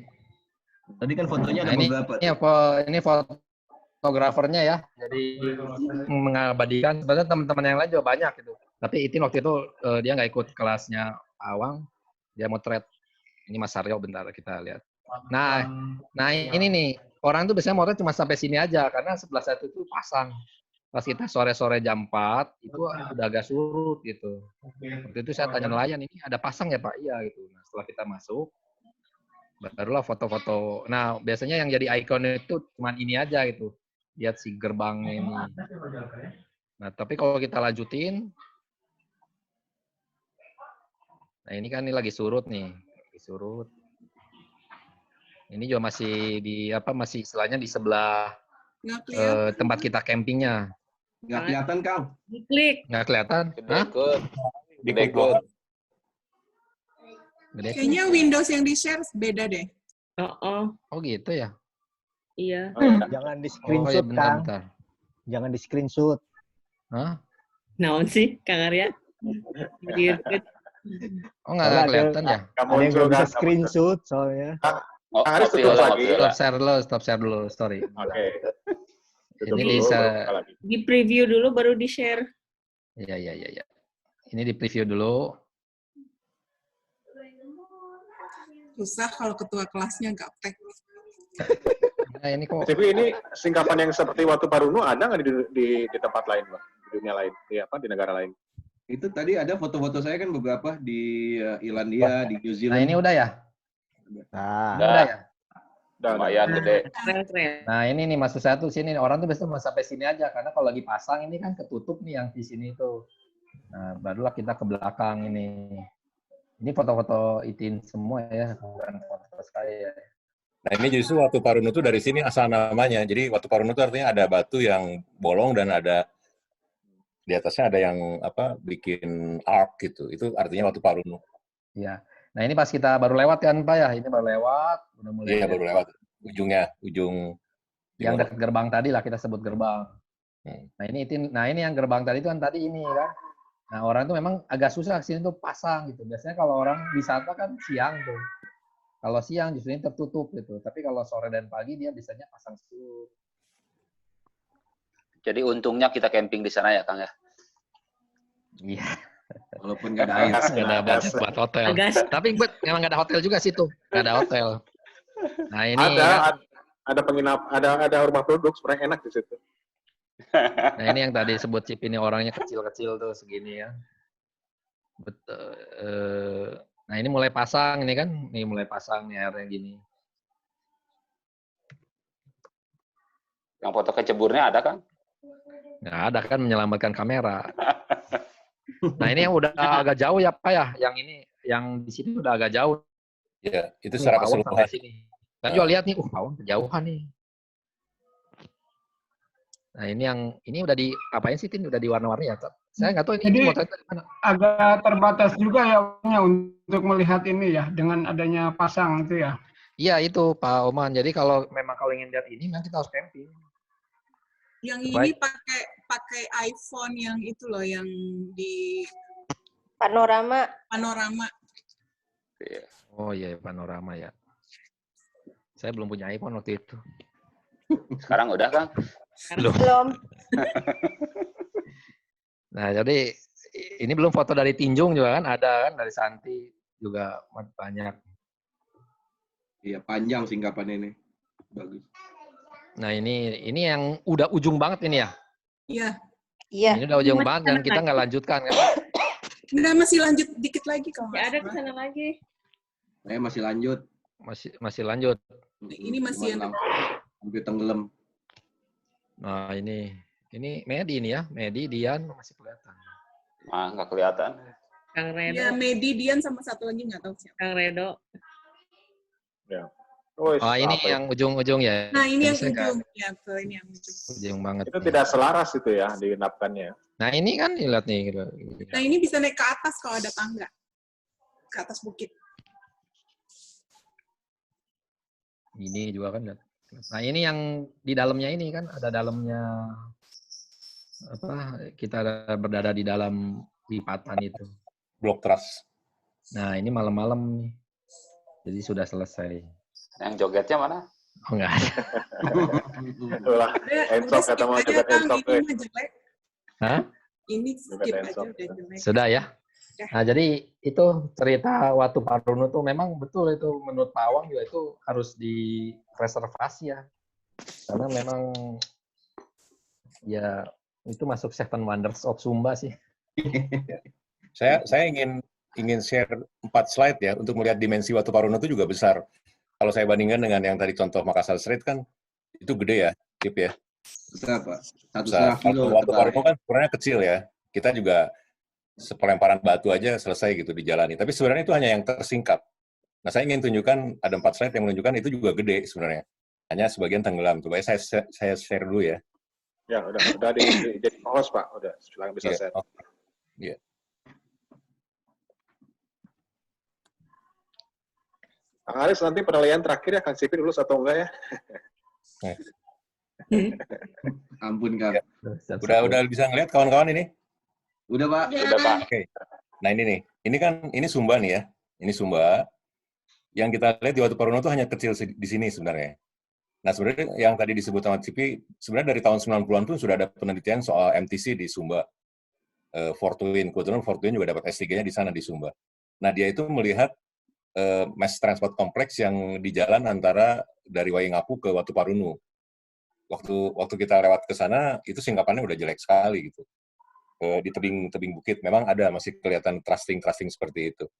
Nah, Watu Parunu itu kan juga baru kebuka pada saat dibikin jalan lebih ke selatan kan. Ternyata lebih luar biasa. Jadi saya bayangkan kalau Fortuin dibawa ke sana, wah dia mungkin sangat happy gitu ngelihat Watu Parunu. Nah, saya ingin tunjukkan kita punya singkapan hanya di sini ujung-ujung aja kan, di Watu Parunu gitu.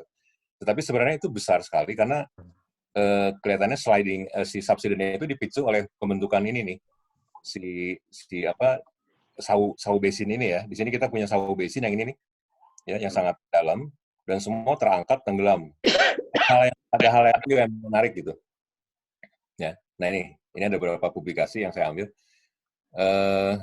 Secara batuan dia itu yang tadi nih, kan kita di sini bisa ngelihat ya, ini dibagi dari unit 2 ya. Coba kawan-kawan lihat, unit 2 itu dia megaslam di sini disebut megaslam dan batuannya adalah vulkanoklastik. Vulkanoklastik nanti dia campur dengan pelagic. Jadi ini benar-benar laut dalam gitu. Kita punya pelagic chalk, kapur yang diendapkan di suatu lingkungan laut dalam dan kemudian campur dengan vulkanoklastik yang tuff. Dan ini umurnya Tortonian. Tortonian itu sekitar 7 juta tahun. Jadi Mioplio lah kira-kira kan seperti yang tadi disebut Cipi. Nah, pertanyaannya adalah volkanik itu sudah mati di Sumba itu di umur sejak dari paling terakhir itu Miocene tengah Pak ya? Miocene tengah juga sudah enggak. Miocene tengah itu sudah didominasi oleh karbonat gitu ya. Volkanik yang terakhir ya kita temukan yang tua itu paling sekitar Eosen. Itu pun udah jarang sekali gitu. Jadi artinya kita punya pasokan tuff yang sangat besar, abu vulkanik yang sangat besar dari sekitarnya gitu. Nah kita harus curiganya ke Flores saat itu. Saat itu mungkin dia ada letusan-letusan yang gede di Flores di umur Mioplio yang melemparkan abu vulkanik begitu besar banyak masuk ke Sumba gitu. Karena di Sumba sendiri kan nggak ada vulkanisme saat itu. Nah itu yang menjelaskan kenapa abu vulkanik ini campur aduk dengan pelagic chalk yang kita sebut sebagai marl di sininya. Nah jadi kalau kita lihat dari penafsiran ini itu adanya tuh megaslam tuh di Tortonian. Jadi di antara batas unit 2 dan unit 3. Nah, sekarang saya ingin tunjukkan dimensinya seperti apa. Nah, ini nih. Ini laut ke laut sawu gitu. Jadi sekarang main seismik ya. Karena kita punya singkapannya di sini ya, di Watu Parunu di sini. Tapi kita punya beberapa seismik yang dalam sampai ke sini. Ke laut sawu ya, sawu di sini. Nah, kalau kita lihat ini kan ada di puncak unit 2 ya. Tadi ya, kalau kita kembali ke sini, nah ini. Selam kita di sini tunjukkan model kayak gini gitu. Itu adanya di atas puncak unit 2. Nah, jadi di sini nih. Ini kan unit 2 ya, yang warna biru ini. Nah, kawan-kawan bisa lihat di sini. Ini semua selam nih. Ya, ini semua selam tuh, ya. Dan ini ditunjukkan oleh karakter di seismiknya yang chaotic. Ya, yang chaotic sendiri di sini gitu, ya. Nah, ini nanti ada jerapah. Jadi kita punya amplitude yang sangat kuat karena memang selamnya tuh gede juga gitu. Nah, selamnya sampai ke sini. Terus sepanjang ini nih. Sepanjang terus sampai ke arah sini. Dan dia dipicu oleh terbentuknya laut sawu. Jadi pada saat yang bersamaan, kan Savu Basin pun terbentuknya belakangan gitu. Ya, sekitar Mioplio juga gitu. Nah, ini sebenarnya permainan isostasi. Seperti yang tadi pertanyaannya Medi ya. Apa yang memicunya gitu? Isostasi. Jadi ada pembentukan Savu Basin di timur lautnya, ya. Kemudian si Sumbanya otomatis serangkat kan, ya. Dia dari Flores dia mendapatkan abu vulkanik, disuplai besar-besaran ke sini dan saat itu di Sumbanya sudah di dalam kondisi pelagic, ya, jadi di laut dalam sehingga banyak chalknya. Akibatnya chalknya campur aduk dengan abu vulkanik dan akhirnya kita menemukan sedimennya seperti kita lihat di Watu Parunu, tuff campur marl, ya, atau campur chalk. Dan kemudian dia lengser ke sini ke utara semua, ya, sehingga ini kan arahnya juga mirip tuh. Tadi Cipi bilang dia ke arah ini kan 40 nautis ya, Cip ya? Iya, Pak. Ya, 40 nautis kan kira-kira model-model gini lah. Jadi dia ke arah Savu Basin. Jadi kita harus melihat apa sih yang memicu dia gitu. Ya ini, kelihatannya pembentukan Savu Basin, ini terangkat, akhirnya longsor semua. Sehingga kita menemukan di sini, ini semua gitu. Main-main dengan MTC semua di sininya. Sementara di atasnya kan sedimen-sedimen yang normal tadi kan. Gitu. Nah, kalau kita lihat section lain misalnya. Nah, sekarang udah main ininya juga gitu. Sudah main thrustingnya juga kan. Nah, kawan-kawan bisa dilihat di sini nih. Ya, ini MTC semua nih. Ya, yang dari seismik dia chaotic ininya, reflektornya ya, karakternya itu chaotic. Nah, ini kan model yang tadi seperti Cipi di Makassar Strait kan modelnya kelihatan gitu ya. Nah, dia juga sama gitu. Jadi sambil dia longsor, lengser ke sini, dia memicu thrusting ini gitu. Jadi ini thrustingnya semua gravity tectonic. Ya. Nah, ini yang terakhir. Nah, sama gitu. Ini juga mungkin gambaran yang sama juga gitu kan. Kita bisa melihat mungkin ini disebut negative inversion seperti kalau kita cek tadi ya. Ini juga sama di sini. Nah, Nah, saya ingin menunjukkan memang waktu Parunu outcrop-nya kecil, ya. Tetapi kalau kita lihat dimensinya yang gede itu besar, ya besar. Sampai kalau ini 5 km ya memang mungkin lebih besar di Selat Makassar ya kalau dibandingkan. Tapi ini juga gede gitu. Ya, itu artinya kita dapat singkapan di sini, tapi dia tidak berdiri sendiri gitu, ya, tidak berdiri sendiri. Di sini sudah dipelajari oleh Fortuin ya tahun 92. Terus kita menemukan ini di Watu Parunu, dan itu juga sudah kita publikasi ya kemarin di IPA ya tahun 2019, dan ternyata dimensinya pun besar gitu. Ya, supaya kawan-kawan juga tahu Watu Parunu juga tidak berdiri sendiri, dia hanya outcrop yang tersingkap, yang terangkat. Nah, sementara dia sebagian besarnya itu mungkin bisa saya bilang Watu Parunu itu ya paling hanya 10%-nya gitu yang tersingkap, tapi yang besarnya itu adanya di Laut Sawu ke arah sini. Nah, ini kita bisa lihat di sini. Nah, ini Sawu Basinnya gitu. Sawu Basinnya, jadi ini semua ke daerah keangkat. Nah, kawan-kawan bisa lihat di sini ya, ini ada Sumba Ridge gitu. Jadi ini Sumba ini keangkat di sininya. Jadi daerah sini keangkat, ini semua keangkat, termasuk kita ada Pulau Savunya sendiri, ada Pulau Rotinya di sini, ya. Dan ini tenggelam gitu. Nah, itu memicu artinya. Jadi tidak mengherankan kenapa thrusting-nya dari gravity tektonik tadi semuanya ke arah sana gitu. Ya. Oke, kira-kira itu tambahannya ya, supaya kawan-kawan juga bisa melihat dimensinya juga gede gitu. Yang di Watu Parunu hanya outcrop yang sedikit saja, tapi itu sudah berarti karena kita langsung melihat bentuknya, feel-nya, tidak bermain seismik. Kalau tadi sudah TV tunjukkan di Makassar Strait, di Sawu Basin ya, dan kita punya outcrop-nya yang hebat di Sumba. Nah, semoga kita bisa melakukan preservasinya gitu, karena konservasinya kan ini penting gitu, karena saya belum melihat ada singkapan lain yang MTC yang sebagus di Watu Parunu ini. Oke, kira-kira gitu. Terima kasih, Pak. Ya. Terima kasih, Pak Wang. Iya. Terima kasih, Pak Wang. Oke. Di close lagi, Pak Wang. Di close kalau yang udah ya. Iya, taruh. Mana yang close-nya? Yang bold saja, bold. Baik, Kelas malam. Itu sebelumnya. Karena ini cukup nih. Ada yang tanyakan lagi. Kang Santo ini belum keluar nih. Kang Santo bisa mau nanyanya luar biasa. Terakhir, Santo lagi nyatet dulu kayaknya. Tapi sekali lagi terima kasih ya Cipi, buat Cipi ini memang berkelas lah presentasinya, itu efektif. Lulus Kang ya? Lulus. Ke taman ada narasumber Pak Awang, ada Pak Sofi udah nggak ada ya? Oh, masih ada Pak Sofi, masih ada. Oman juga. Nah, ya mudah-mudahan teman-teman yang lain juga kalau memang ada sesuatu yang mau di-sharing seperti Cipi ini juga silahkan gitu. Jadi tetap ada bahasa populernya lah, salah satunya itu tsunami ya itu ya. Di tsunami, jadi tidak cenderung ke petroleum system, tapi tetap ada populernya gitu. Karena kalau under geotrack Indonesia ya memang mengakomodir semua pihak ceritanya begitu. Ya, Teh Santi mungkin bisa nanti sharing geothermal, Teh Santi. Lagi ini. Santi lagi makan. Ya.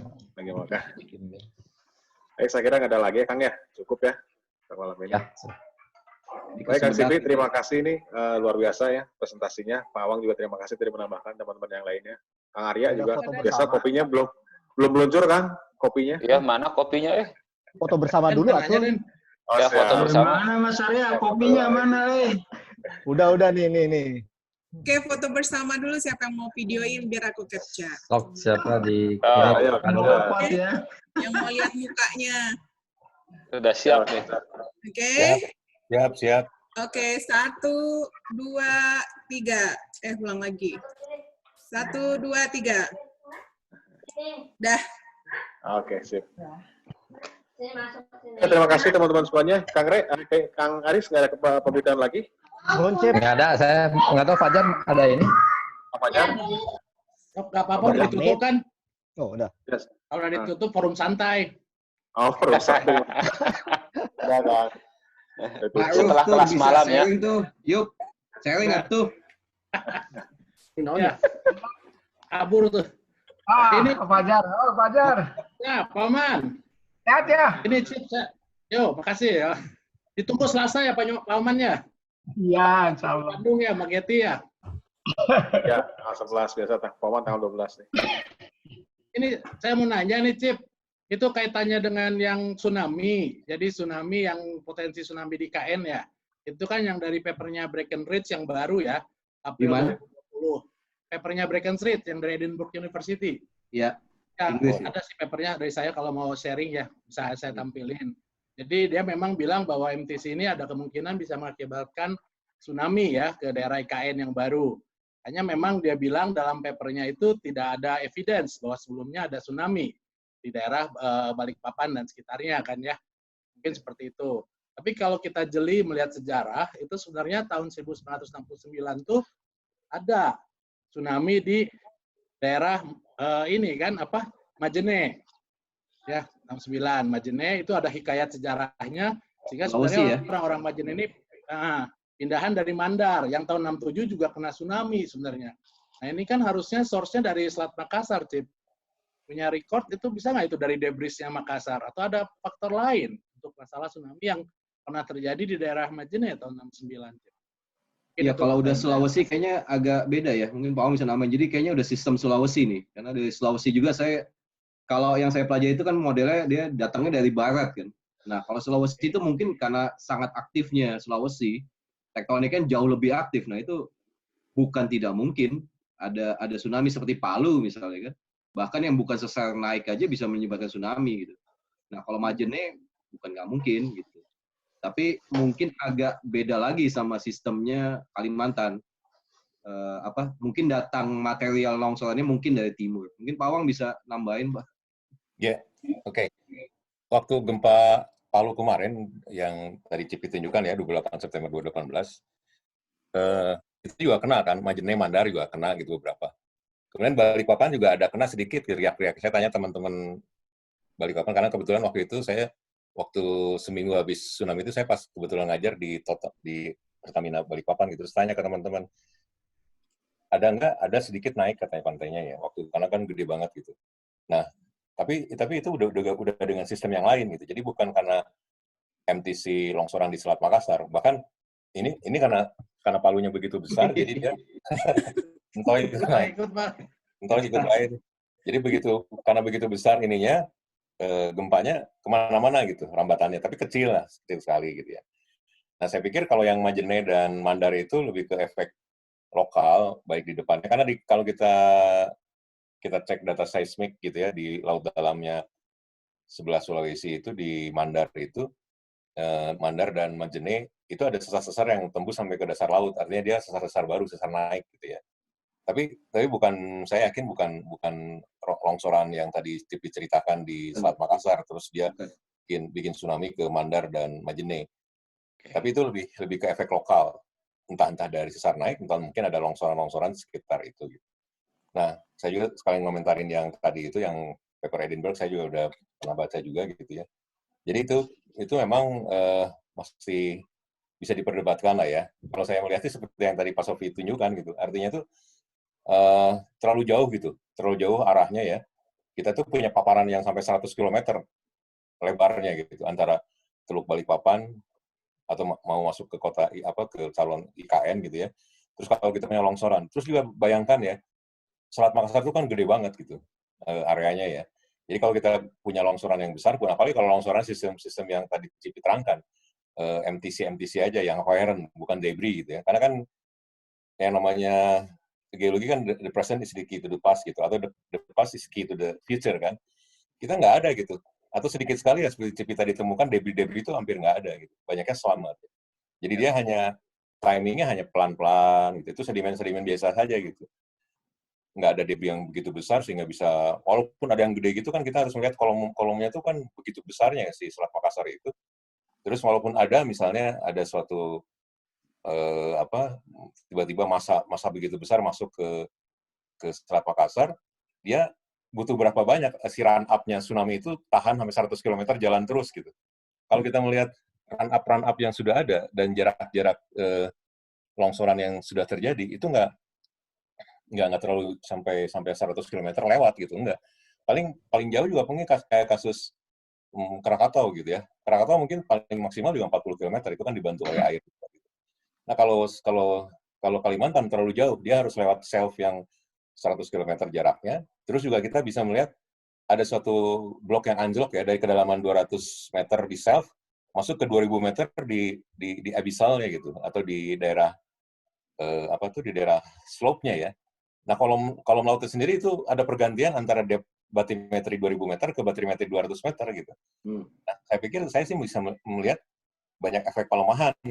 Walaupun kita punya debris besar-besaran masuk ke Selat Makassar, nah kemungkinan sih kecil gitu ya, akan bikin tsunami masuk ke Kalimantan, ke wilayah IKN-nya gitu. Kita harus memodelkan hidrodinamikanya, dan artinya itu kita nggak bisa ngambil contoh-contoh kayak Teluk Palu. Teluk Palu begitu sempitnya gitu, nggak bisa lari kemana-mana gitu. Akhirnya ya larinya ya ke selatan, ke kota Palunya kan, terlalu sempit. Atau model yang Teluk Alaska gitu ya, waktu gempa tahun 1964 di Alaska juga sama, itu ada longsoran.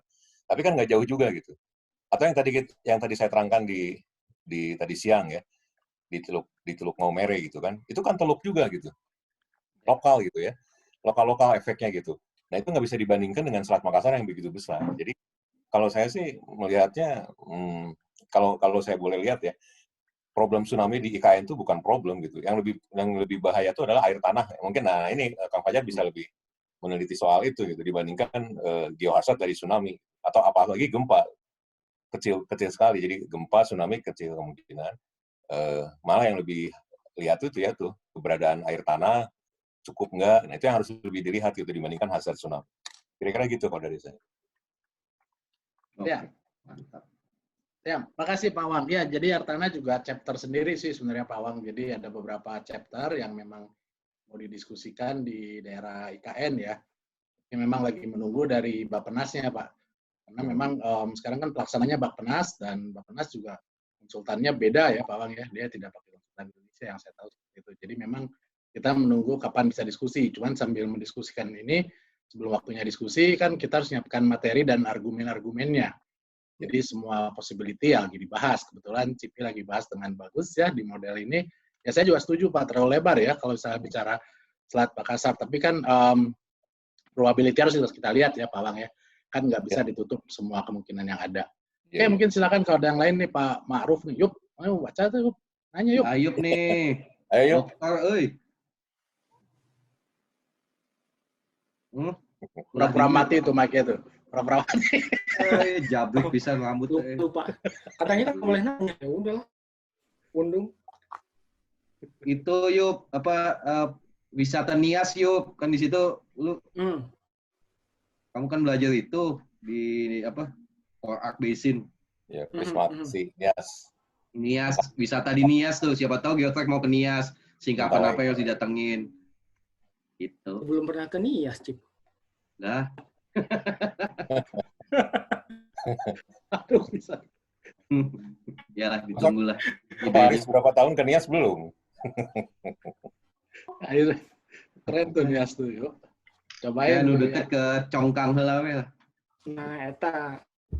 Itu hanya Congkang aja yang kayak itu, Cep. Ya kan banyak tuh feature-feature morfologi yang bukit-bukit isolasi kayak gitu. Hanya Congkang saja yang bersih. Kebanyakan intrusi, Kang. Intrusi. Jadi tubuhnya tuh emang batuan beku. Nah, ini lucu. Itu breksi berlapis dan punya kemiringan gitu. Tiba-tiba menclok gitu di tengah formasi batu lempung gitu. Jadi ini kenapa bisa di situ ujuk-ujuk gitu? Itu lompat glacier tuh. Jadi menarik ketika di Unpad itu ada perdebatan itu. Jadi banyak calon dokter yang gagal. Kalau saya mungkin Pak Wang lebih paham ya. Itu mau mempertahankan konsep delapsional istilahnya. Itu namanya gravitational sliding. Konsepnya Van Bemmelen juga ada tectonic gravity. Dan banyak ditolak.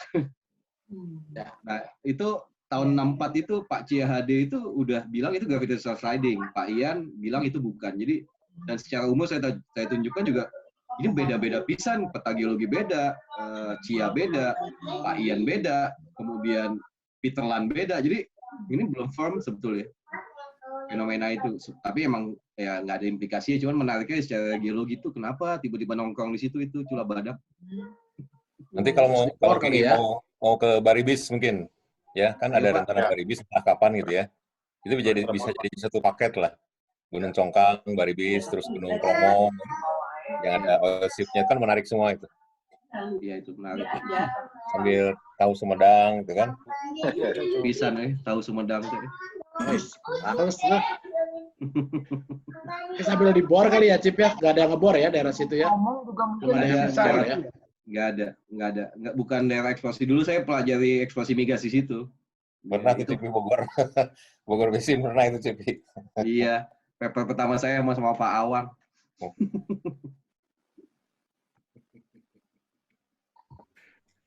Keren. Ya, semoga bisa lewat, bisa jalan-jalan deh, euy. Iya, ya. Amin.